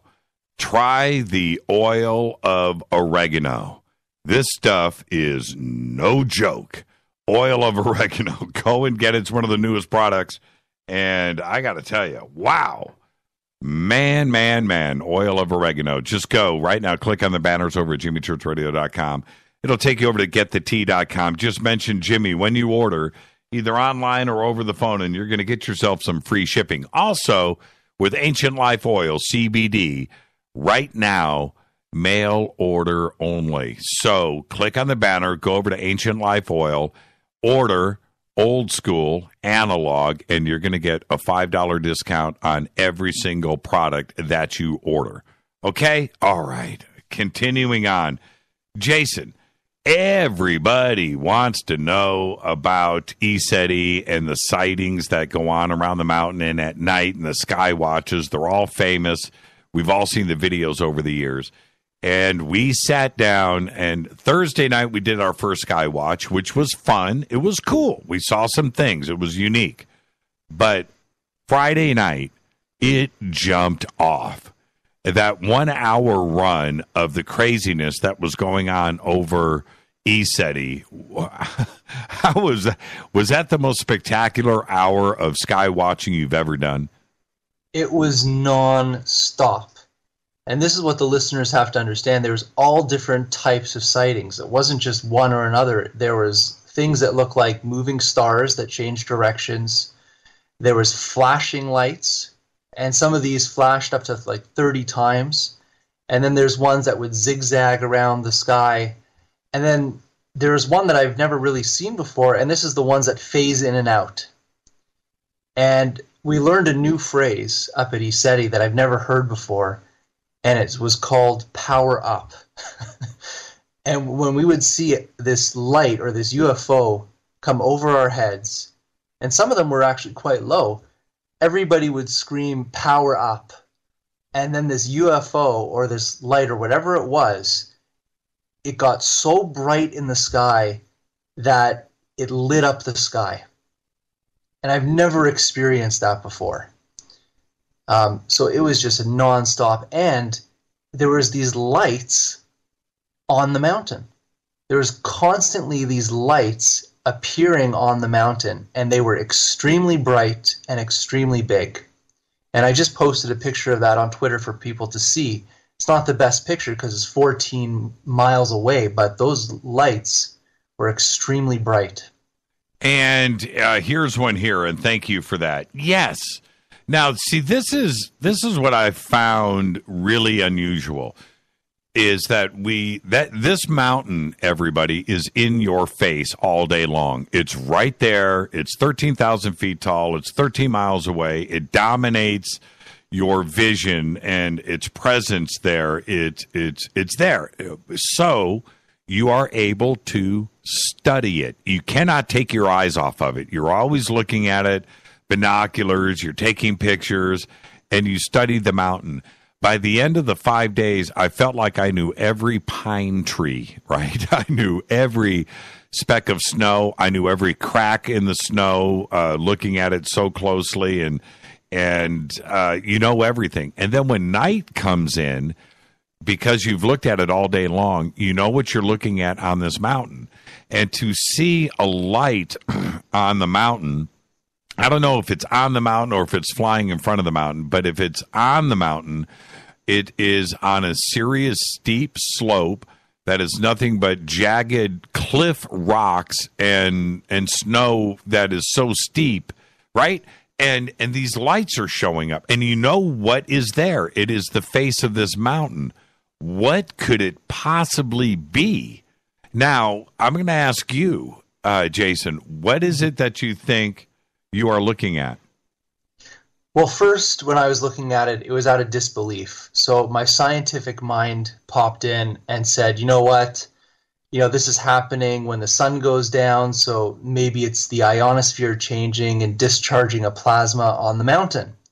And that's how I'm working it out logically in my mind. But people are witnessing these things, these lights on the mountain, not only leaving the mountain and flying somewhere else, but people also witness these lights flying from overhead and going into these mountains and in through these lights. Do you think some of the stuff that I saw, and I was talking about this last night with Barry, it looked to me that some of them were under the snow. It looked like it was illuminating the snow. If you can imagine like a flashlight underneath a chunk of ice or through snow. Did it appear that way to you? And if that is the case, what could it be? I have absolutely no explanation of what it could be. You know, I'm totally naive when it comes to this. I'm just observing. And some of those lights, see, they flash in and out, but some of them will stay lit for minutes. And you can just sit there and watch this huge light. And, you know, from looking at this picture, it's not a very good representation, but think of it like you're looking at a road flare. It's that intensity of light. But it would have to be a road flare the size of a school bus to be that size. That's right. And this picture that you're showing here, I think it's a great representation of what's going on. Because here you're clearly looking at the side of the mountain. This is not a plane. This isn't flashing lights, everybody. These are stationary lights that, some are moving. They're not all stationary. But this is exactly what we were seeing. And I can't explain, when you see this mountain in front of you that suddenly has these lights on it, it's a bizarre thing to see because it doesn't make any sense to you. It's magical, man. I don't know if it's spiritual. I don't know if it's ET. I don't know. But these orbs are showing up on this mountain and they're saying hello for sure. The first thing that I thought of when I saw these things was, I don't know, a song popped in my head, Fire on the Mountain. Right. And then I thought, think of all these stories from biblical times about the gods used to live on the mountains, and they were spoken about as these fires that were seen on the mountains. Right. And then we have the Brown Mountain Lights, out in Tennessee, that must be very similar to what's happening on ECETI too as well. I wanted to ask you this. I found a very definite saucer-shaped craft, a large one, in one of my photographs. And as soon as I saw it, I showed it to you. I know that you've maybe done some analysis on it, but what do you think of that UFO that I captured?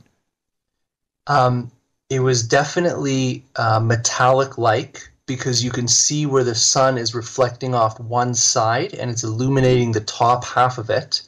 And then you'll see a sharp shadow right underneath the craft.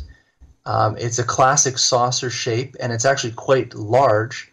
And when I saw the picture on my computer today, when I zoomed in on it, the pictures that I took were actually very similar to the ones that you took, and almost in the same area as when you captured it. Mm-hmm.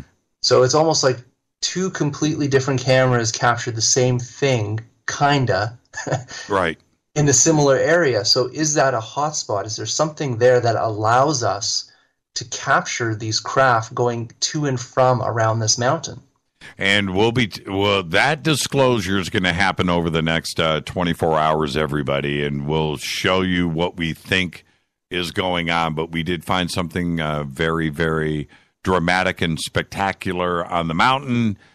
But without going further with that, and I know it's suspenseful and it's kind of like a tease, but I have said to everybody, this needs to be handled just right. We're putting the presentation together for everybody. I want it to be the same way that we found it and found out about it, and how we followed up with it over the next 5 days is how we need to present it to you. I just don't want to go, check this out. No, so we'll have that to you tomorrow.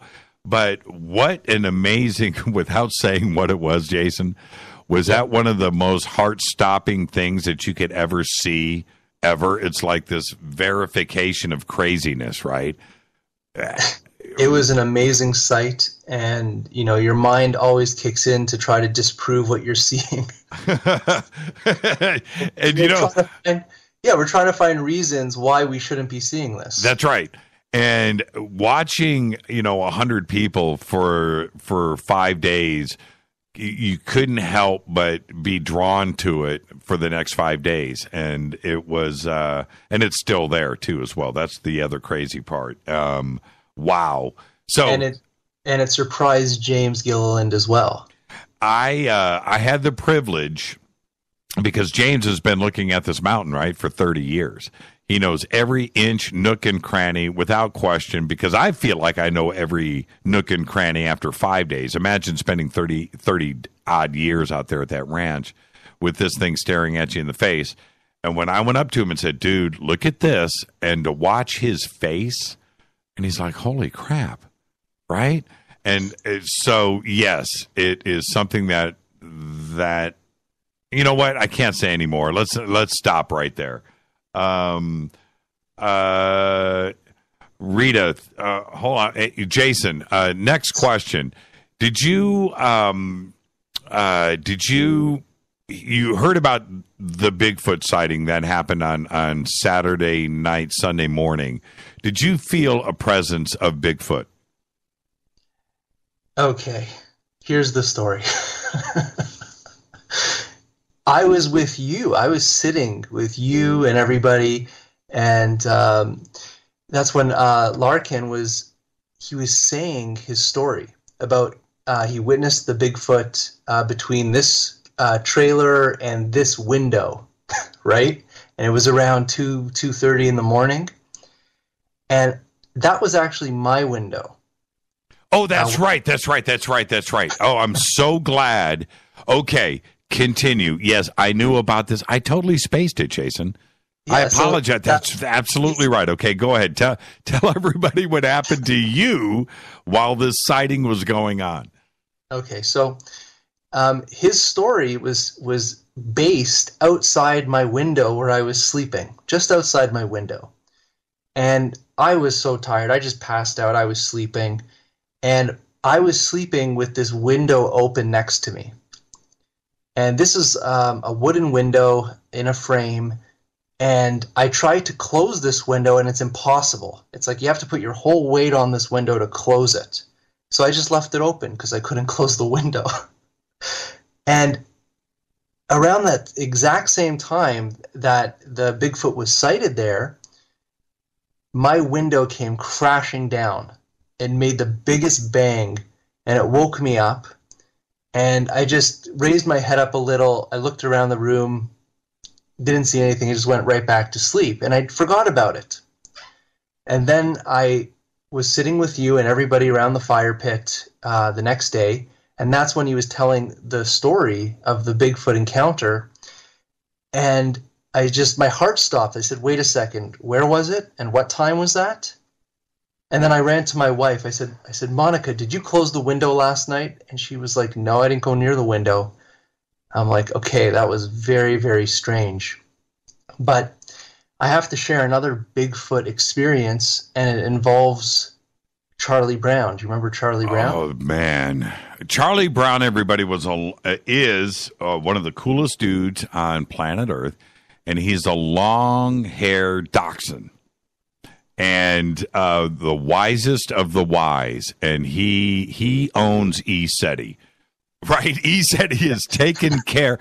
ECETI is there, run by adult humans for his existence. That's all I got to say, man. He runs that place. Okay, so that's Charlie Brown. Okay, what happened? So we're all out at Palladian Circle during the sky watching, and this was Sunday night.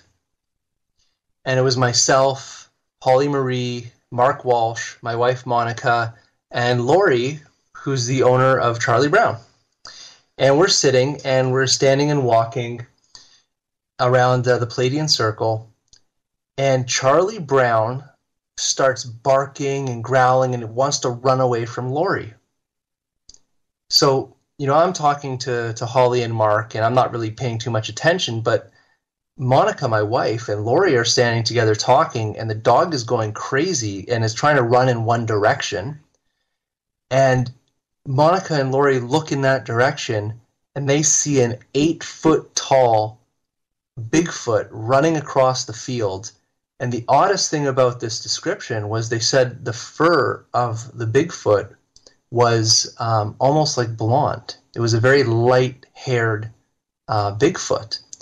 So it ran across the field, they said, very fast and into the trees. And by the time we could swing our head around, it was gone.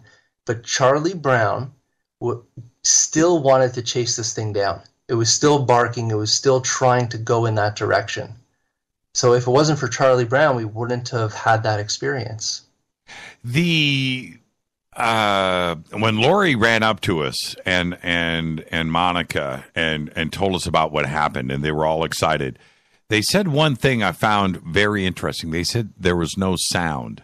Now, I believe that the experience happened, But do you think that maybe it was another entity, another type of entity, maybe something not physical?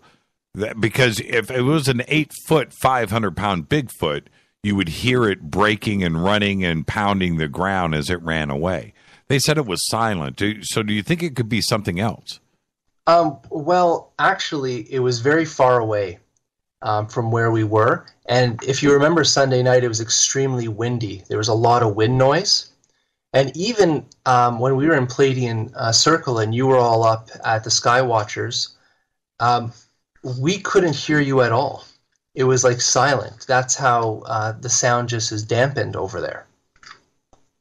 I know, right? And but okay, there's that part. But I'm just wondering if this is, and especially on that part of the field, I saw. And again, I know everybody, this sounds like crazy talk, okay? And I know that there were so many different events that happened to me personally, to everybody else. Okay, I get that. Yes, but I saw there where this sighting occurred, I saw a large, huge, gray orb smudge, right? I don't know how else to describe it than that, and it was with my naked eye. I wasn't the only one that saw it. It was witnessed by others, but this was not with a camera. This was not with a cell phone. This was not with binoculars. This was my naked eye looking across the field, and I see this thing materialize and come out of the trees, and then stop at the end of the field, and it was probably 50 feet. And it was 2D. It was flat. When you see orb pictures, audience, listen to me. When you see the pictures of orbs, they never look 3D. They always look flat. Well, most do. They look flat. That's what this looked like. It was a 2D orb like in Mario Brothers or Donkey Kong, right? It was a 2D flat thing out on the end of the field. It lasted for about 5 minutes or 5 seconds. And then faded away. Now, when I see something like that, is that something else? Is it an entity? Is it a spirit? It's obviously intelligence. It's appearing. So could that be what this other entity was? Maybe he just took a form and then ran across the field. And see, this is the thing, Jason. I'm suggesting this, right? With ECETI, it's all on the table, bruh. It's all on the table, right? And Monica's here listening with me, and she just said, yeah, it was completely physical. And we saw those orbs too.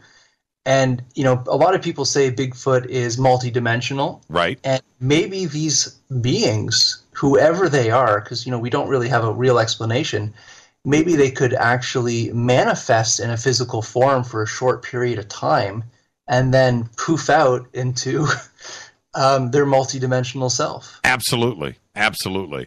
The amazing thing for me about their sighting was the fact that they said that they didn't hear anything. That trips me out. And I believe it. See, that's the thing. I'm just trying to figure out what's going on. That's all I'm trying to do here. The magic that goes down at ECETI. There's stuff going on to your left with people. You know what? See, this is what's trippy. You see this going on all the time, Jason, and I know that you did it too. You see people wandering off into the field or into the woods by themselves, right? They're going off and you see it to the left, you see it to the right, you see it straight ahead, you see somebody sitting out in the field. Everybody is off doing their own experiences. And right at that moment, everybody is enjoying something. Isn't that amazing? You know, and from where I'm standing, I'm watching this, I'm also doing something at that same time myself. It's that crazy of a place, isn't it?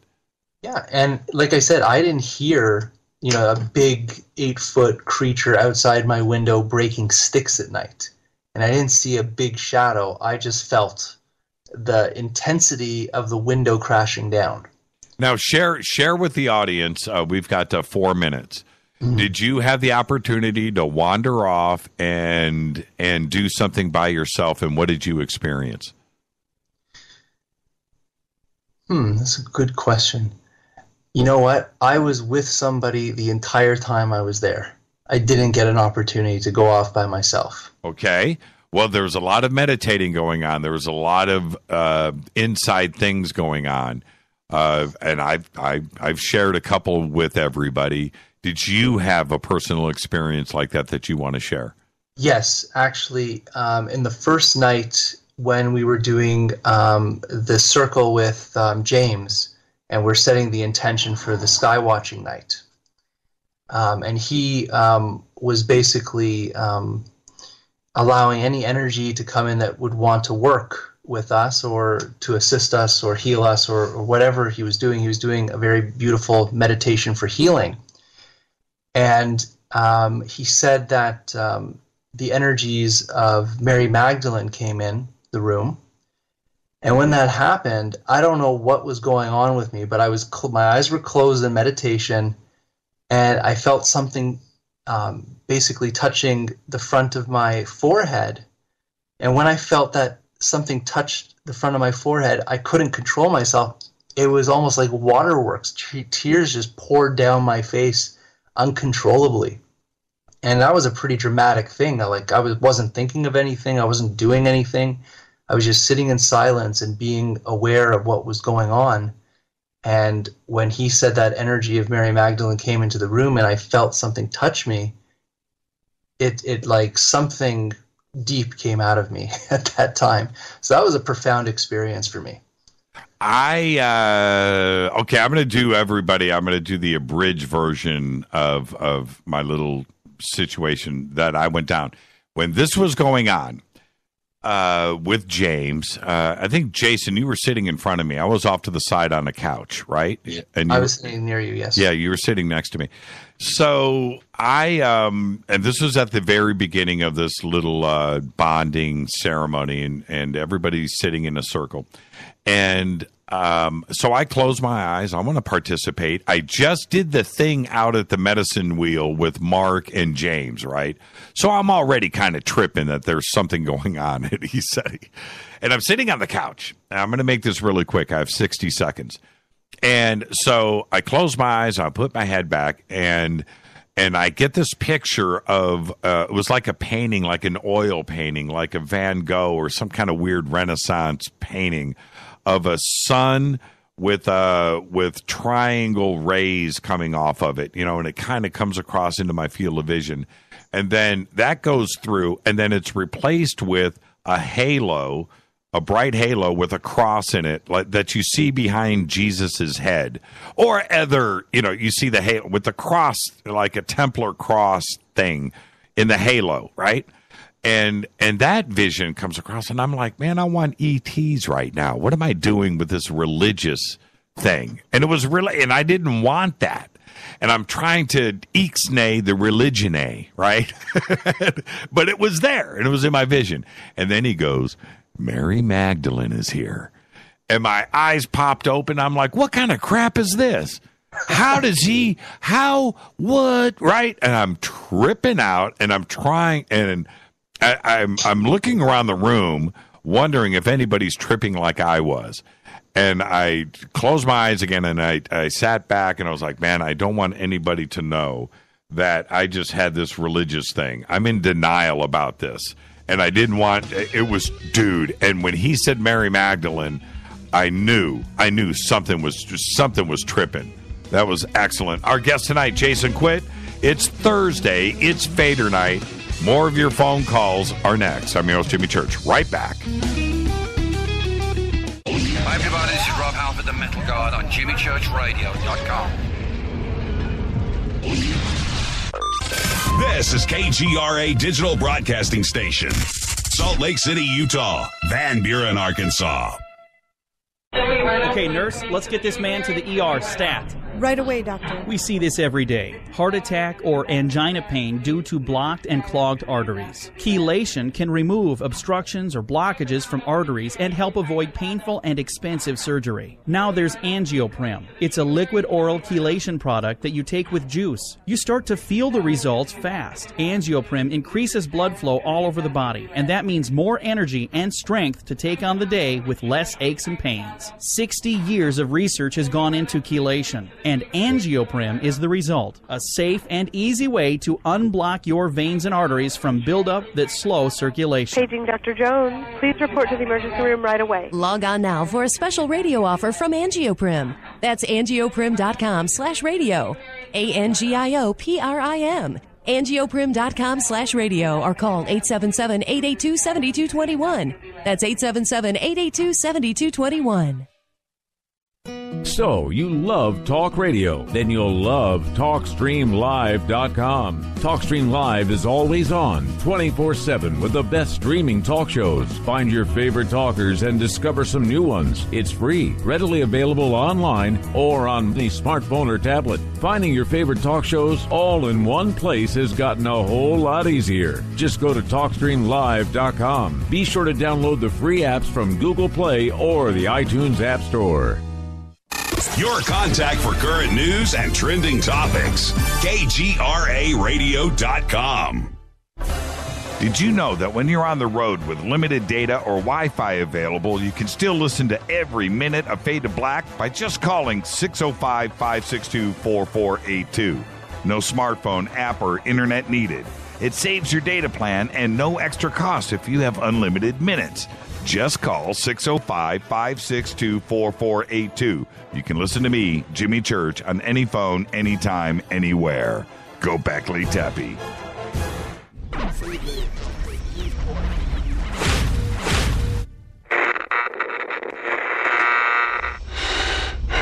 You want to know a secret? I love ponies. I really love ponies. I'm serious. I couldn't stay sane without ponies to brush. Why Fade to Black? Because you never got that pony, damn This is Fade to Black with Jimmy Church on the Game Changer Radio Network and KGRA, the Global Radio Alliance.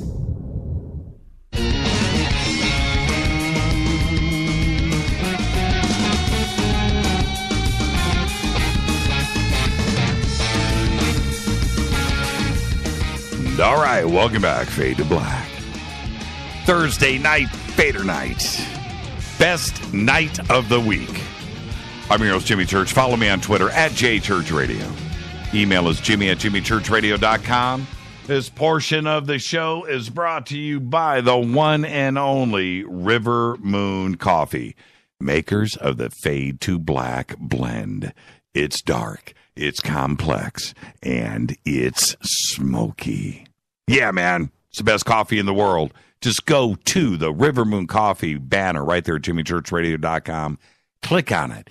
Use the promo code F2B Blend, and you are going to get 15% off of your order. Do it today. It's the best. I'm drinking it right here. You don't believe me? Listen to this. The most unprofessional thing you can do in radio is take a drink on the air. And I don't care. Right now, after ECETI, everybody, I'm in the I don't care mode. I've got Jason Quitt here to not only take your phone calls, but to verify. Jason, am I in I don't care mode now? You know what? It was a coming out of the closet for a lot of us there. Man, I don't care. Yeah. Fairies, elves, unicorns, UFOs, Bigfoot, I don't care anymore. I just don't care. And you know what? Guess who I have on the line with us? I've got Teresa Yanaros right now of the Divine Frequency, and she's with us. She just spent the weekend up there. Teresa, am I in full-on I don't care mode? Welcome to the show. Hi. Hi, Jimmy. Hi, Jason. How are you guys doing tonight? We're good, man. How are you? Are you in I don't care mode now, too, as well? Absolutely. And yes, Jimmy, you definitely went into I don't care mode, and I loved all of it. So here we all are on the other side. You know, I watched your video. I actually watched it today. I know that we posted it up yesterday, but I watched it today. And I was listening to it, and I'm listening to myself describe the event that we shared together, right? And I'm listening to it, and I'm just like, man, you know what? I don't care. I don't care. I don't care.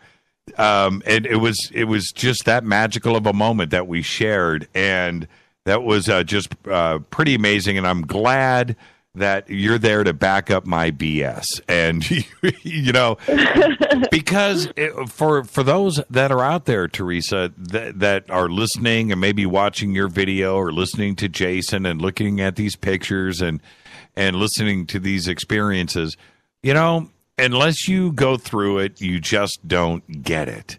And Teresa, how would you try to explain to somebody that maybe just isn't with us, right? How to understand what we went through? How do you put it into words? Well, I would describe it like when you go to the beach and you're standing on the beach and you're looking out at the ocean. Maybe you're on vacation and you're having a good time, and you settle in and you're watching the sunset and you're just relaxed, and you remember that as one of your favorite parts of the vacation. Well, we just so happen to be at ECETI in a very calming space and a magical part of the universe, and having a good time with friends, and got some singing bowls out, and we sat in a circle and we played singing bowls and we meditated, and it turned into something magical, and that's what it was. Now, it can be that simple. Yeah, and okay, let me ask you this, because you were in front of me, and I did look. You're a cool person. You're somebody that I know who you are, right? When I see you, but I'm telling you, when I opened my eyes, I did not recognize you. I did not recognize Rita. I did not recognize Lori, Allison, the group of people that we were. I did not know who you were, Teresa. What happens when you go into an expanded state of consciousness and then you try to come back. Did you see my face at that moment? Were you able to see the confusion that was? I mean, describe that to me. Yeah, you definitely looked out of it. I mean, I think everybody looked out of it, but you certainly looked out of it, and Rita looked a little concerned. We're all like, okay. Come on back down. Rita said something else to me, because I was in another zone probably for another half hour. I really need to gather my thoughts on this, because it was a pretty heavy thing to go through. But she said that I walked differently. You know, which just means you go through this transformation. It's not only a mental or a consciousness type of thing, but it's also physical. And I felt that. And I know it sounds strange, everybody. I really do. I understand that. But it's a transformation. And you certainly witness another reality, another possibility out there that isn't the one that we walk around in all day. And it's confirmation of that. And it's pretty trippy to go through. Absolutely. And I think it was also really cool that we were able to have, your story. You gave your testimony. I gave mine. We had Jason and Holly get up and talk about their experiences with shamanism and understanding the cymatics that goes into the meditation and the singing bowls. And it was also really cool that Rita was able to get some really awesome footage as far as like the pictures she got, and then what appeared to be the rift in dimensions or whatever she caught. But it was nice to have so much to come back and show for it. And really quick, in our little recap that we're doing tonight, with the sky watching, what was your favorite event that happened up at the sky? There were so many, but for you, as I ask you that question, what pops into your mind first?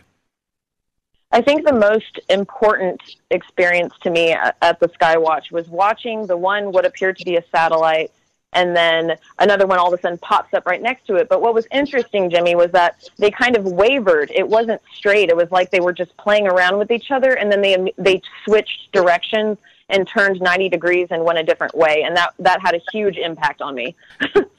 I saw that too as well. I was standing there with James. You were standing behind me when that was going down. I remember that specifically. And what was weird? Yes, okay. Listen, for the audience, we were tracking this one, and it's going across the sky. And at that moment, another one pops up, and they they cross paths, and then they change directions. The both of them. And when you see that, if it's a satellite, first off, they're not going to change directions. That's the first thing. But it seemed to me at that moment when they did that they saw each other. And I know that sounds weird, but it seems like at that moment, and they did it for us. And again, that just sounds so childlike to say something like that. But for things like that to change direction in the sky as they were crossing paths and did this, it seemed like at that moment that they did it for us. And then they disappeared. That was the other trippy thing. Remember that? Yeah, definitely. And it's funny that you say that, Jimmy, because I remember thinking, like, it seems like they're playing with us. It seems like they're having fun. And thinking that sounded so crazy because it's not like a ship or a dot in the sky could really think to me. You know, it just seems so far away, but it really did feel that way. So I know what you're talking about. And no, that I forgot about that zigzagging change of direction one, and it's funny that that's the one that stuck out for you. The one that stuck out for me was the one that was off to the west. Jason, I don't know if you remember this, but Teresa, it was off to the west, and this bright stationary star lit up and then flared up and then took off and went north towards the mountain across the horizon to the left. That was pretty trippy. It was like a dragster, you know what I mean? It was stationary. Are you talking about the one that turned purple? Yes. That was crazy. Yes, that was crazy. And when in your life have you ever walked around, I'll ask the both of you, where you've just walking down the street, you look up, you see a planet light up and then shoot across the sky. Why does that never happen? Right? No, that was the best one that I saw all weekend, was the one you're describing. And it turned like this beautiful magenta pink, purple, and it almost like had this big aura field around it. It grew like, I want to say 5 times. It was bright. It was big. Yes. And it was almost low too, where it was almost like you were saying, it was for us. It's like showing us, hey, look, we can do this, and then it shot out into Mount Adams and just disappeared. Mark and I, okay, so I saw it first. It caught my eye, and I look over, and it was a stationary bright star that was below a dimmer star, and it's just sitting there. I thought, wow, that's kind of weird. And Mark Walsh goes, hey, what is that? And I look at Mark, and he's looking at the same thing. So I thought, okay, well, maybe it's not a planet. And I look back at it again. By that time, everybody was looking at it. And then it just lit up brighter than it already was, and then shoots off. It's like, wait. I don't know, man. It was so much fun to see that. It was just absolutely exciting. I felt like it was that scene from Close Encounters of the Third Kind, when everything was just lighting up in the sky and everybody's sitting there watching it and excited. That's kind of what was going on. Not kind of. That's exactly what was happening at ECETI Ranch. Now, Teresa, really quick before I let you go, and thank you for calling in. Where can everybody go? Totally. And where can everybody go and watch your videos and interviews? Yeah, you can go to my YouTube channel. It's all on a hub on my website, though, to keep it easy. If you just go to thedivinefrequency.com, you can access my YouTube channel, my blog. You can read the first 2 chapters of my book, What is Magic, for free on there. So yeah, and thank you. Great place to go. What was that? Just the most amazing, enlightening 5 days, like Eva? Wasn't that so much fun? It was so much fun. I had so much fun with both of you, Jimmy and Jason, and thank y'all for hanging out with me a little bit tonight, and thanks for having me on the show, Jimmy. Yeah, thank you so much, Teresa, and give my best to Jordan. You behave. Okay. All right. Bye, y'all. See you later. Oh, man, y'all, she's from Texas, can you tell? Jason, you're supposed to laugh. She's from Texas. Can you tell? Now laugh. That's courtesy laugh inserted here.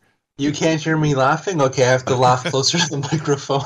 Now, okay. Now let's move on to a couple of other things. Hold on for a second. I think I know who this is, and if I'm just going to bump this person to the front of the line. Hi, you're live on Fade to Black. Who's calling? Hello, Mr. Jimmy Church. That's what I'm talking about. It's Steve from Bluefield, everybody. Jason, say hi to Steve from Bluefield. Hello, Steve from Bluefield. How's it going, Jason, brother? Good. It's good to hear from you. Steve will always get bumped to the front of the line. There are people that are on hold right now going, how does that happen? Well, you got to be Steve from Bluefield. That's Steve. Well, you always give me more time than I deserve, Jimmy, and I appreciate that. Man. And now, Steve, as you've been listening to this craziness up at ECETI, and you've never been there, but as you listen to this, just give me your honest thing. Are we nuts? Have we gone crazy? Have we gone into the twilight zone? Is that the way this sounds to you? Well, it's from someone that is not a knower and would just be stepping in and hearing this for the first time. Yes, they would probably think that you all need to be admitted to the 4th floor of some regional hospital. But being a knower, I'm very in tune and understand where you're coming from. And, consciously, I'm sure that it was a very opening experience to be there and have those experiences. We just posted, and I want you to take a look at this, Steve. Probably one of the biggest events of the entire weekend. And Teresa's video covered this too as well. Everybody can go to her website and look at the video. We posted it up on our feed and over on our website. Rita, after we did the sound healing, and everybody just go to Rita's feed. It's up here now. I don't know how to explain what we're looking at on this pic, but I'm going to retweet it, and I want everybody to take a look at this. I'm going to set it up the best that I can, and Steve, I want you to look at this. Okay, here it is. Boom, boom.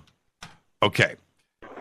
This, out of the entire weekend, like I said, this is a very personal experience for everybody. You're going to get something out of it that is your own thing.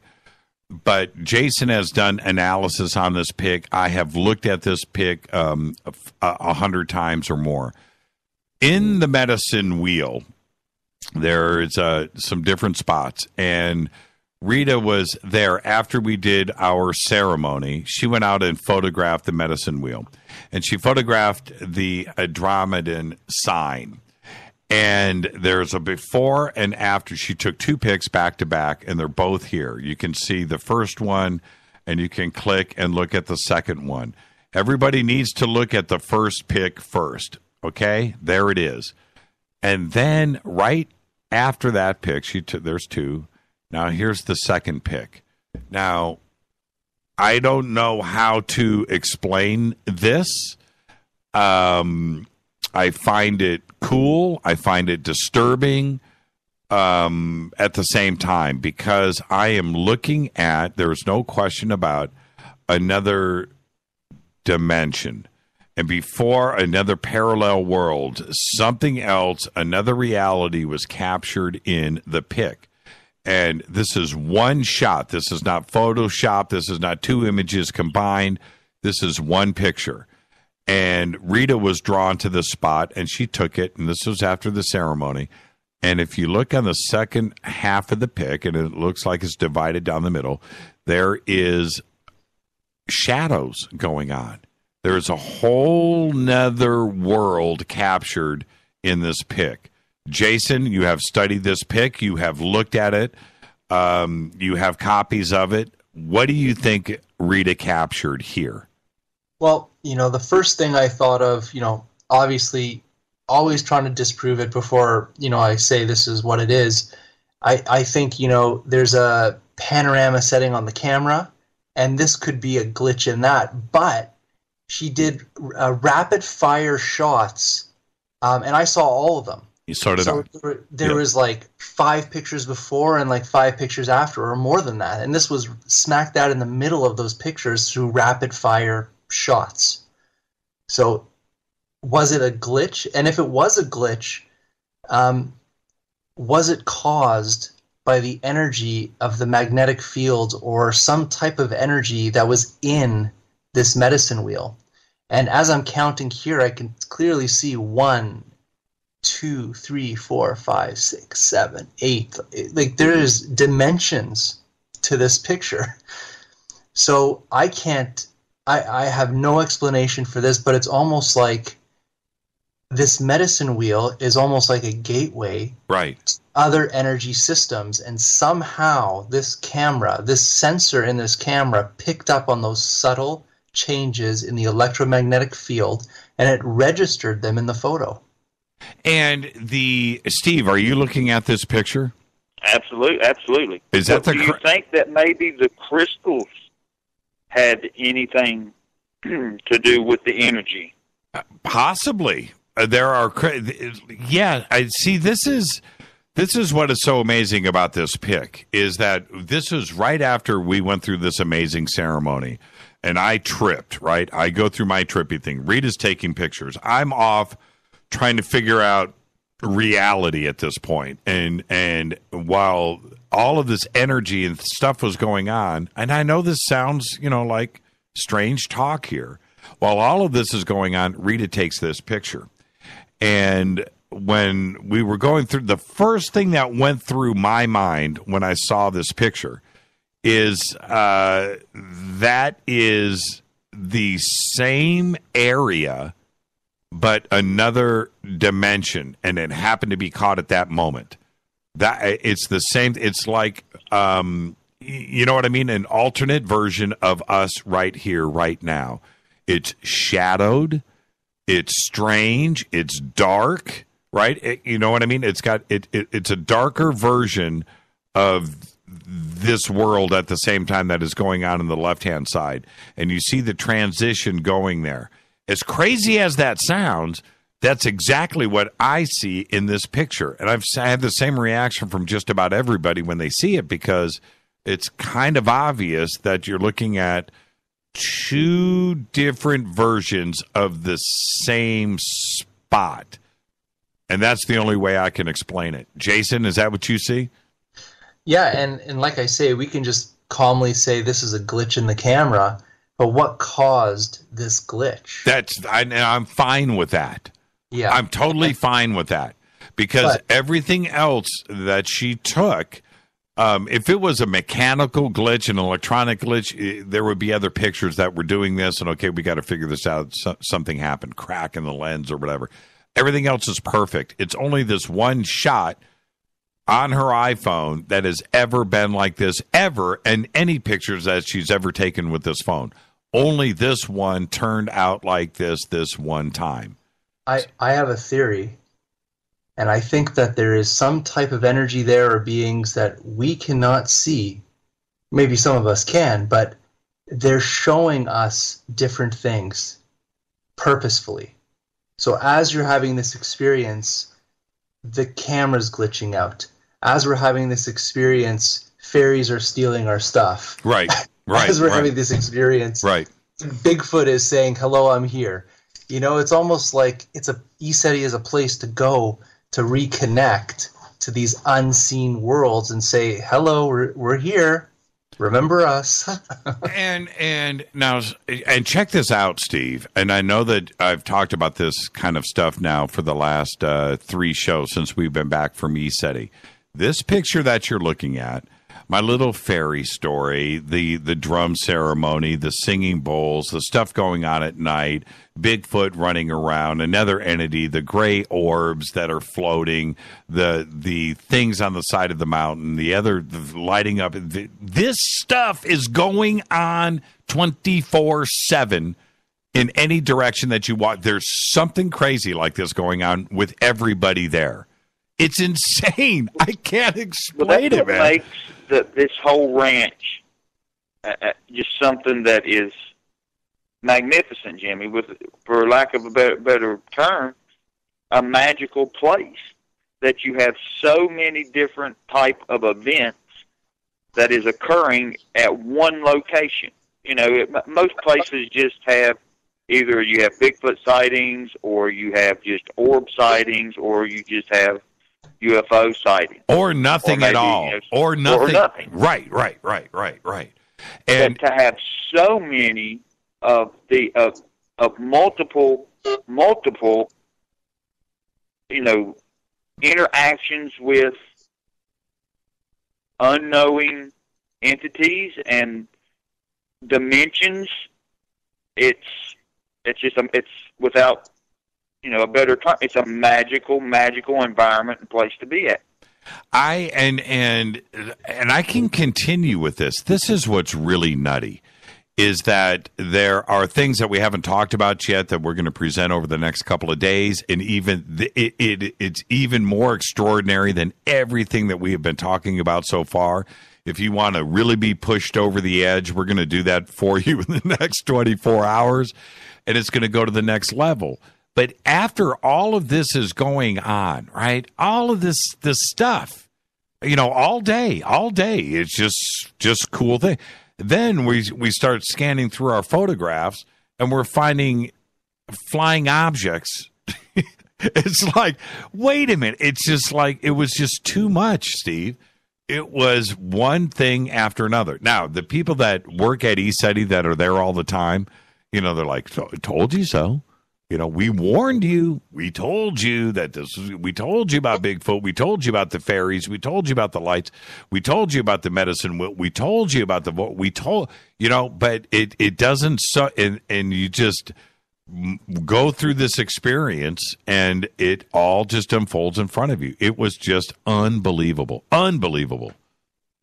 Yes, I mean, you really have to be in that environment with a truly open mind. I mean, you have to be prepared consciously for the experiences that you're going to have. And I think the more open and the more in tune that you become with the ranch, I'm assuming, because I haven't been there, but I would think that the more in tune that you become with the ranch and the surroundings, the more that it probably opens up to you. Yeah, and the this photograph that Rita took. Now that was just a snapshot. How long does it take to take a picture, right? And you're shooting. It is one small part of the entire experience. For instance, like Teresa was part of the medicine wheel ceremony. She was playing one of the singing bowls. She was just on the show with us. And so for me, my experience with Teresa was the medicine bowls. And that's what the singing bowls, that's what I took away from that. Moments later, Rita and Teresa shared the experience of that photograph, right? And so they had that shared experience.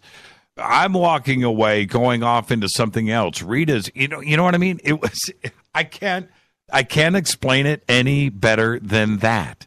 And there you go. All right, I need to take a break. Hey, Steve, thank you so much, my friend. Well, Jimmy, did you all have any earthquakes? No. While you were there, did you all feel anything? No, we talked about that. We talked about that a few times if something like that was going to happen, but no, we didn't feel anything. I didn't. Yeah, it was brought up if that was a possibility. Absolutely. Okay. You know that I know you got to go, Jim, but you know that Yellowstone had the largest earthquake today that they've had in quite a while. It was a 5.8 magnitude. Wow. Just north of Yellowstone. Yes. And there was also one, I think, Monday or Tuesday of this week that was in northern Canada. I believe it's pronounced Nunavut, Canada, that had a 7.0. Wow. And that's exactly on the North American plate that extends down into Yellowstone. Man. And then Yellowstone today had the 5.8. Yeah, they're having those clusters up there, Steve, and I hope that it's just a phase, because if that thing goes, we got issues. You know, everybody's had a bad day, Jimmy. It's not just that's not a region. That's not just like Mount St. Helens. We've all had a bad day if that caldera goes. Yep. There's no question about it. And let's hope it just chills. Let's just hope it's just a phase. Jimmy, yes, sir. Always, brother. Thanks for the time, brother. You are the best. Steve from Bluefield, everybody. We have Jason Quitt here. This is Fade to Black. It's Thursday night. It is Fadernight. We're doing a recap of everything up at ECETI. I've got Jason here, phone calls, all of that. It's Thursday night. I'm your host, Jimmy Church, on the Game Changer Network and KGRA, The Planet. More with Jason and ECETI right after this break. Stay with us.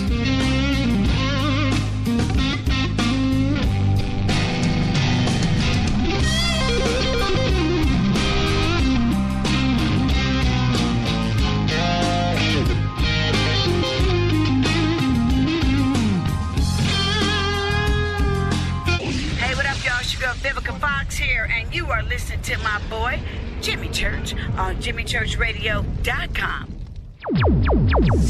Despite popular opinion, reading a book will not make you smarter, but listening to Jimmy Church will. So you went to dinner last night, you had your favorite pasta. Ugh. Or maybe you had a heavy, spicy meal and it left you. Ugh. GetTheTea.com. Maybe you mowed down a huge steak and your plumbing is all plugged. Ugh. GetTheTea.com. Our super strength tea will take care of your occasional. Ugh. It's all organic and non-GMO. Get rid of ugh. We have so many great supplements, but our super tea is number one. GetTheTea.com. That's GetTheTea.com. So, you love talk radio? Then you'll love TalkStreamLive.com. TalkStream Live is always on, 24/7, with the best streaming talk shows. Find your favorite talkers and discover some new ones. It's free, readily available online or on mobile with any smartphone or tablet. Finding your favorite talk shows all in one place has gotten a whole lot easier. Just go to TalkStreamLive.com. Be sure to download the free apps from Google Play or the iTunes App Store. When you take the beans from Central America with dashes of Indonesian and African mixed in and then roast it to the dark side of Fade to Black, you create the ultimate brew of fringe. Introducing the Fade to Black blend from River Moon Coffee. Yes, River Moon's darkest customized roast was created for the love of Fade to Black. The alchemy of masterful roasting and smoking the beans is in every sip of this full-bodied, dark Java. I need my coffee dark, deep, with distinct bittersweet chocolate highlights, just like the bunker. Leaning further into the darkness of the roast is Fade to Black blend from River Moon Coffee. Just click on the banner at JimmyChurchRadio.com and use the promo code F2BBLEND for 15% off of your order today. Go Beckley Teppy. What's up, Fadernauts? Studio Dome loves Fade to Black and the F2B audience so much that they have put together the ultimate stereo Bluetooth system. They've done it just for you. Man, check this out. The Studio Dome SBB2 stereo system is here. It's featuring two Studio Boombox 2 SBB2 wireless Bluetooth speakers, packed in its own custom hardshell case. This Studio Dome system features the very latest in stereo Bluetooth technology. The two full-range boomboxes are in true wireless stereo. You've got to hear this. It's amazing.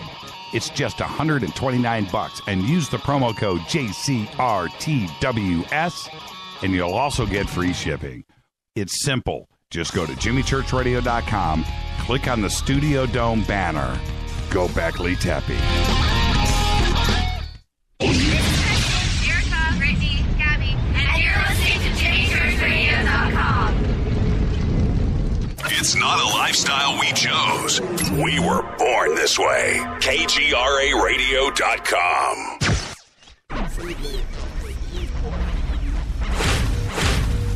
This is KJCR at jimmychurchradio.com.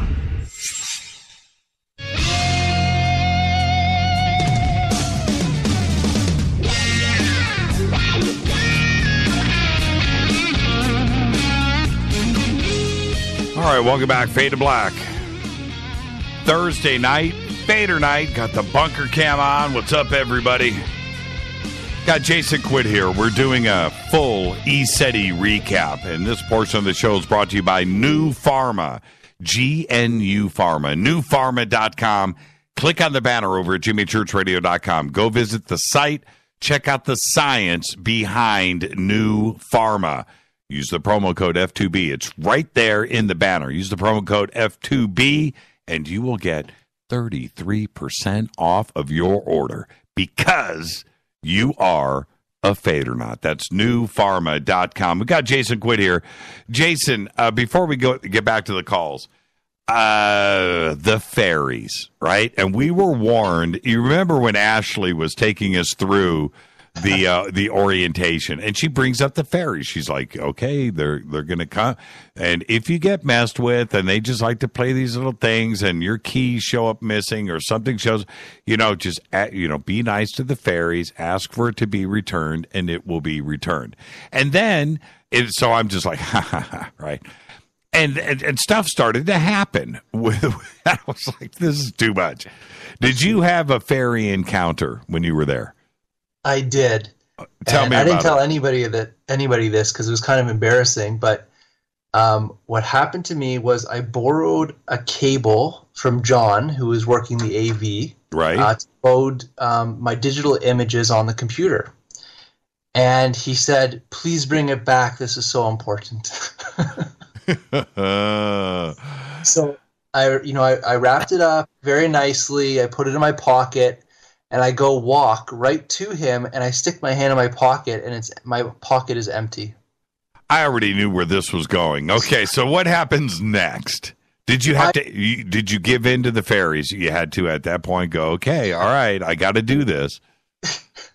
So in my mind, I just pretended that I didn't have it yet, and I just turned around and walked back outside. So I didn't tell anybody that now I've lost this important cable. And in my mind, I just said, okay, guys, you made yourself known to me.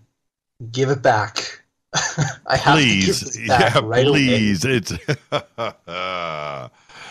And what happened? And I looked down on the ground. It was right in front of me. Oh, man. And I just picked it up, put it back in my pocket, walked and handed it to John. Like you had it the whole time. Exactly. And now, okay, so are fairies real? I know, right? Are fairies? I'm asking a grown man right now, Jason. Okay. Are fairies real, Jason? Yes, because I've actually seen them before. Okay. And go ahead. You can't make fun of this. I feel, seriously, I don't know if they followed us, back to L.A., I'm cool, man. I'm cool with the fairies. I'm down with the fairies. I'm down with the fairies. I don't care, man. I seriously, I don't care. When everything went down with Karen and her stuff, and there was other things that were going on, and her missing keys, and she tears her tent apart and her purse and everything, and they show back up after she had looked in the exact same, and I was just like, I was enjoying it. I thought it was fun. I thought it was funny to see this going down, but you're warned in advance. You're warned. They warn you. And it happened to Monica too. She was in a talk and left. and her phone was missing. It's her brand new phone, so she's kind of going crazy. She was sitting on the couch. She ripped all the pillows off this couch and looked under all the cushions. I mean, it was on the floor. She took apart this couch, put it back together, looking around, and then I said, listen, you were sitting on the couch. Let's look in the couch one more time. We took the pillows off again. It was right there. See, there were, that's interesting that you bring that up, because there were 3 or 4 phone incidents that happened over the 3 days that were just like that. Trippy, man. Trippy. Well, I lost mine a couple of times, but I just think I just misplaced it. But maybe not, though. I don't know, man. It's just all crazy. All right, let's go to the phones. Hi, you're live on Fade to Black. Who's calling? It's Eric. How you doing, Jimmy? Oh, hey, Eric. How are you? Say hi to Jason. Hello, Jason. Hey, Eric. So what's cracking? Hey, I was following you guys along. Unfortunately, I didn't get to go. I was pretty bummed about that, but I was looking at the tweets, and I saw Rita took a picture of the Bigfoot sign. And I don't know what it caused me to do this, but I clicked on the picture, and I expanded it. I thought, what the hell, maybe there's a Bigfoot out there in the bushes somewhere. It was a reach, of course. But I don't know if you could see the tweet that I just sent you 6 minutes ago, where you could see very clearly to me the image, and I expanded it, of what looks to be what would be typically like an illuminated gray alien peeking out behind a tree right in the center. Oh, yeah. And then down below on the left. Do you see that picture? Yeah, I see that. That's pretty weird. I mean, is that, are there any kind of reports of seeing those types of beings in that area? I didn't hear anything this weekend. There's actually 2 faces here. Okay, I see 2. I see one in the lower left and one right in the middle. I see 2, but I didn't hear anything about any visitors like that over the weekend. It wouldn't surprise, dude. After this weekend, it wouldn't surprise me at all that there would have been a sighting like that. Jason, did you hear anything about any little guys walking around? No, I didn't hear or experience any little guys, but I think they're always following Barry Littleton around. Yeah. You know what? Check this out. Since we're talking about fairies, Eric, there was this lady there, really cool. Her name's Karen. And she was there with her husband. I think his name was Gary, right? Anyway, she goes, you have to see my fairy picture, because she heard about my little story. And she whips out this picture that she took on her cell phone a year ago, out there next to the medicine wheel off into the woods and up in this tree. And she sees this blue orb, which, again, you hear these orb stories. That's what happens out there. She takes a picture of the orb, and it is a fairy floating in this blue orb. Now, before you even trip, listen to me. It is a little body with a little head, with little feet, little arms, and a perfect symmetrical set of flowing wings coming off of both sides. It is a fairy. Just like the fairy tales that you see, right?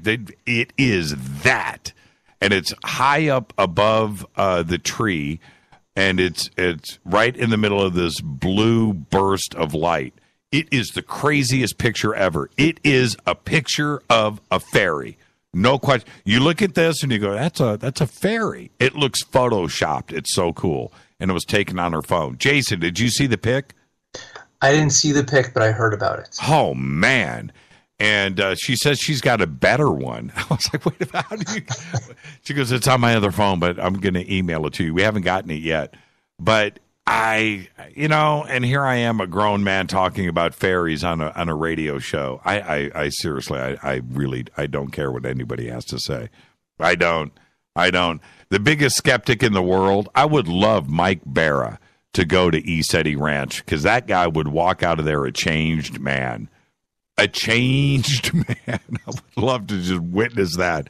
And I know he's listening right now. I told him yesterday on the phone, I'm like, dude, you need to go to ECETI. I want to see the before and after Mike Barra. Man. Eric, when are you going to go to ECETI? Well, I looked on the website, and apparently I don't know what he charges, but he does like a little private deal where, like, you guys were there during a function, I take it, right? That was some sort of function that was going on last weekend? Yeah, it was a conference. But, yeah, they're doing stuff there all the time. Somebody emailed me today and said they're going up there this weekend.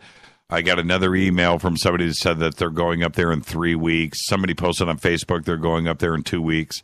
So, it's a constant thing. It's Yeah, I definitely want to go. I'd like to get up there during the week and just camp out there for at least 5 days. And did anyone have night vision or anything? Yeah, everything that you want is there. Yeah.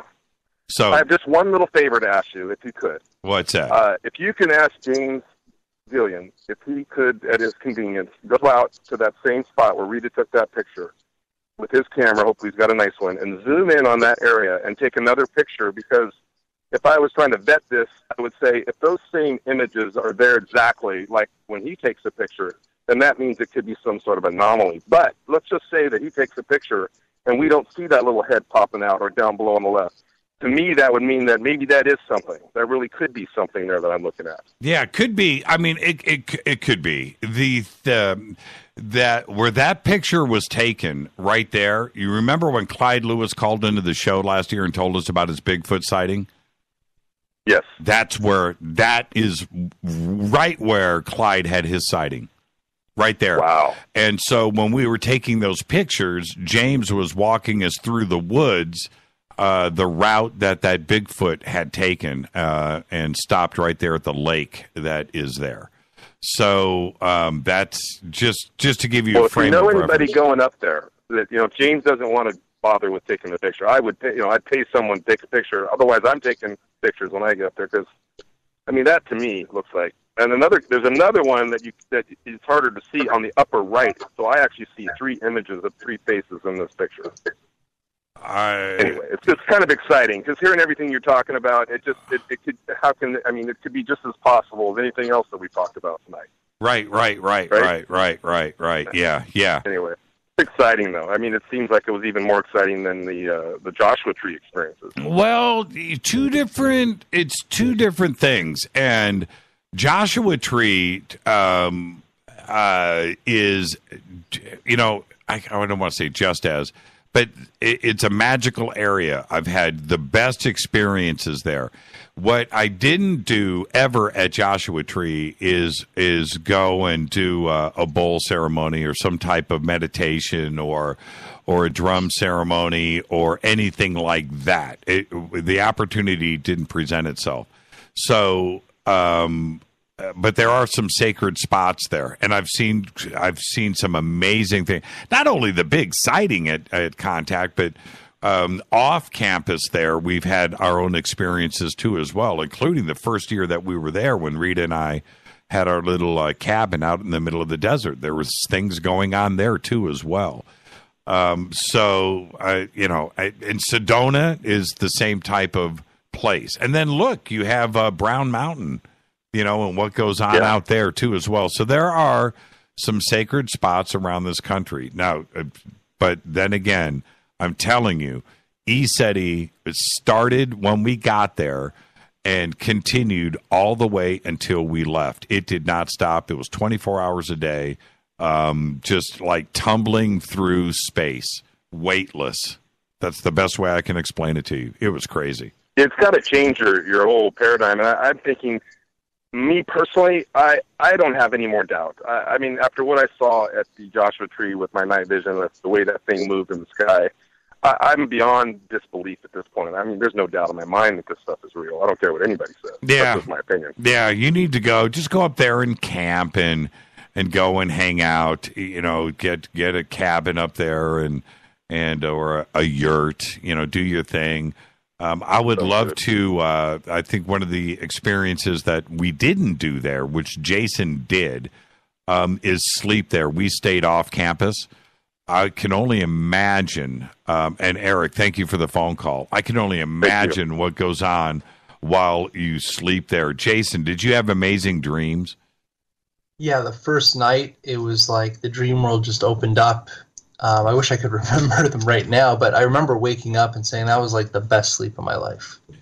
Yeah. Just to be there and breathe that air is amazing. Now, there was something else that also, for me, I want to ask you about this, if you experienced this too. I didn't even talk to Rita about this, maybe a little bit. But you are so cut off from audio. You don't hear the city, you don't hear planes, you don't hear trains, you don't hear sirens, you don't hear traffic, you don't hear... You are up there in utter, total nature silence. But I felt like the inside of my cranium was hollow, right? That I was hearing things, and you're in the woods, you're going to hear, but I don't mean it like that. I mean, it just felt like my head was clear, right? And I was able to just walk around. And so I heard, nature, but also that like my head was hollow. Did you experience that? I mean, this openness of the mind. It sounds to me like a lot of the things that speak to us, like the different thought forms and entities and dimensional beings that are taking over our mind and our thoughts, it's almost like they have to leave us alone in a sacred site. And I felt that too. I felt these things in my mind, almost like a clearing of the mind, especially around the third eye. And I felt that through the whole time I was there, that it was almost like my head was being cleaned out. Totally. So I hear what you're saying. Totally. And, I'm still carrying it. I still feel that peace. Like we started the show off, I said I still feel that peace. That's what I'm feeling, is that this clearness and steadiness of our minds. The one thing that I really, really, really enjoyed was one person after another coming up to me, sharing an experience that they were going through at that moment. And if you stood there and looked around, you saw two people off talking, right? And that's exactly what they were doing. They were talking about what was going on with them at that moment. Then you look at, and you saw this grouping that was going on over acres, right? And the openness of that, if somebody came up and started to talk to me, or listening to me share one of my crazy things, that it was going on constantly, and everybody just wanted to talk about this transformation that they had just gone through. And it went on and went on, and I never got tired of it. I did not get tired. Wasn't that just so cool to go through, to have that openness of the sharing of experiences? And there was nothing too crazy, right? And that's the wrong way to put it, too. But there was nothing that was just true, because I got it, man. I got it. No matter what somebody was about to say to me, I know that it was real. Every person there, and you probably felt this too, we were so comfortable with everybody there. It was like going to see our long-lost family. We were so happy to be with each other and talk and communicate and share our experiences with everybody, and that's what we did. It was such a positive group, such a positive experience, and everybody left feeling that positivity. And the goodbyes were rough. The goodbyes were rough. We didn't, obviously, there was no reason to want to go. We did not want, we had to go. But the goodbyes were a little bit tough. But I know that the friendships that we made there with everybody will last a lifetime. And that was the other extraordinary thing. And I was so glad that we were able to go through the weekend with you and with Monica and with Holly and Mark and Karen and how about Susie and John and her son and that family and others. It was just too much, man. It was just an amazing thing, and I didn't want it to come to an end. And I don't know now. Going back is going to be great. But I don't think it'll be able to replicate the weekend that we had there, because it was a first-time experience for all of us, and it was just extraordinary that we went through it together.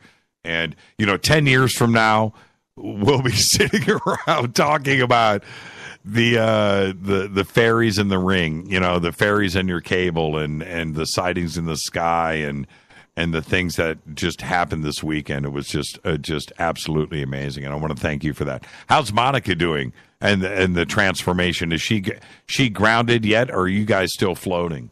No, she's still floating, and the fairies are still with her. So she's still communicating and still getting experiences. And, I really hope that, we get a chance to go back to ECETI again because it was hard to leave. It felt like a place where you can just, defrag your life, basically. Yeah, and I had said to, here's a great picture of Rita just posted of Teresa in the zone. That's a great picture. I'm going to retweet that. The faces of everybody, and I tried to put this into words, but everybody's eyes were bright and everybody's faces were wise, and that's what you walked around there, and it just seemed like everybody was in pursuit of knowledge, in pursuit of self, in pursuit of happiness and positivity, that it was just obvious everywhere. But that's the one thing that I noticed and that I enjoyed the most was just the wiseness on everybody's faces. They came and they left with something that they didn't have before they got there. Absolutely. And, we send Monica and myself, we send our love to you and Rita. And, it was just an amazing experience spending the week with both of you as well. Now, and thank you for that. And before I say goodnight, what's up for you next? Do you have a new book coming out? What are you working on now? Right now, I'm working on some new information on Egyptian ancient spirituality.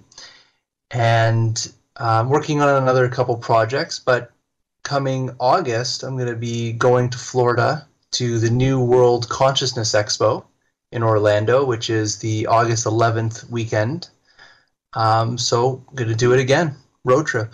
There you go, man. And Rita and I have really been into this part of discovery of the demigods and pre-dynastic Egypt and what went on between 10,000 BC and 3,000 BC. Before Narmer and Menes and Mene showed up on the scene, Dynasty 0 and Dynasty 1. And it's one of the most difficult parts of history to go and investigate. And that's what we have been on this last month. And we're spending more and more time on that, too, as well. And we'll talk to you about that in the future. Thank you so much, Jason. Be safe. Give our best to Monica. Thank you for having me, Jimmy. Good night, Rita. There you go, Jason Quitt. The experience at ECETI, that's it. I've tried to paint the best picture of understanding on what's going on up there, and to have Jason's perspective, to have him come in and Teresa tonight, that was amazing. To get a different angle on it, because everybody's experience, and including yours when you go, will be totally different, and it will be singular. I suggest to everybody to go. This is not some commercial pitch. That's not any there. I have no financial arrangement with ECETI other than sharing the knowledge. It's an extraordinary place, and if you ever get a chance, go and do it. And I have suggested that when Fade to Black and the Fadernauts do their event, there's only one place we can do it at if they will allow us, and we're going to do it at ECETI, and we're going to take all of you along with us. It's been another Fader night. Another Fade to Black is down for the count. Wow, it's Thursday night. Now we get to go and enjoy our weekend. Thank you so much for hanging out with us tonight. Fade to Black's executive producer is Rita Kamarian. Show is produced by Hilton J. Paul, Mark T. Kovar, LJ3, Renee Jonas. Thank you, Dennis. Thank you, Bob. Announcers are Steve Harder, Gene Vito, and Mark D. Kovar. And now, Fady by Dale. Webmaster is Drew the Geek. Music, Doug Aldrich. Intro, Spaceboy. SpaceboyMusic.com. Fade to Black is produced by KJCR for the Game Changer Network. Syndication is KGRA the planet. Thank you to Jon Rappoport and his No More Fake Newsroom. Thank you, Jason Quitt. Absolutely amazing. And again, Teresa Yanaros, thedivinefrequency.com. Go check her out. This broadcast is owned and copyrighted 2017 by Fade to Black and the Game Changer Network. It cannot be rebroadcast, downloaded, copied, or used anywhere in the known universe without written permission from Fade to Black or the Game Changer Network. I'm your host, Jimmy Church. Everybody be safe. Have a great weekend. Go Beckley Tepe.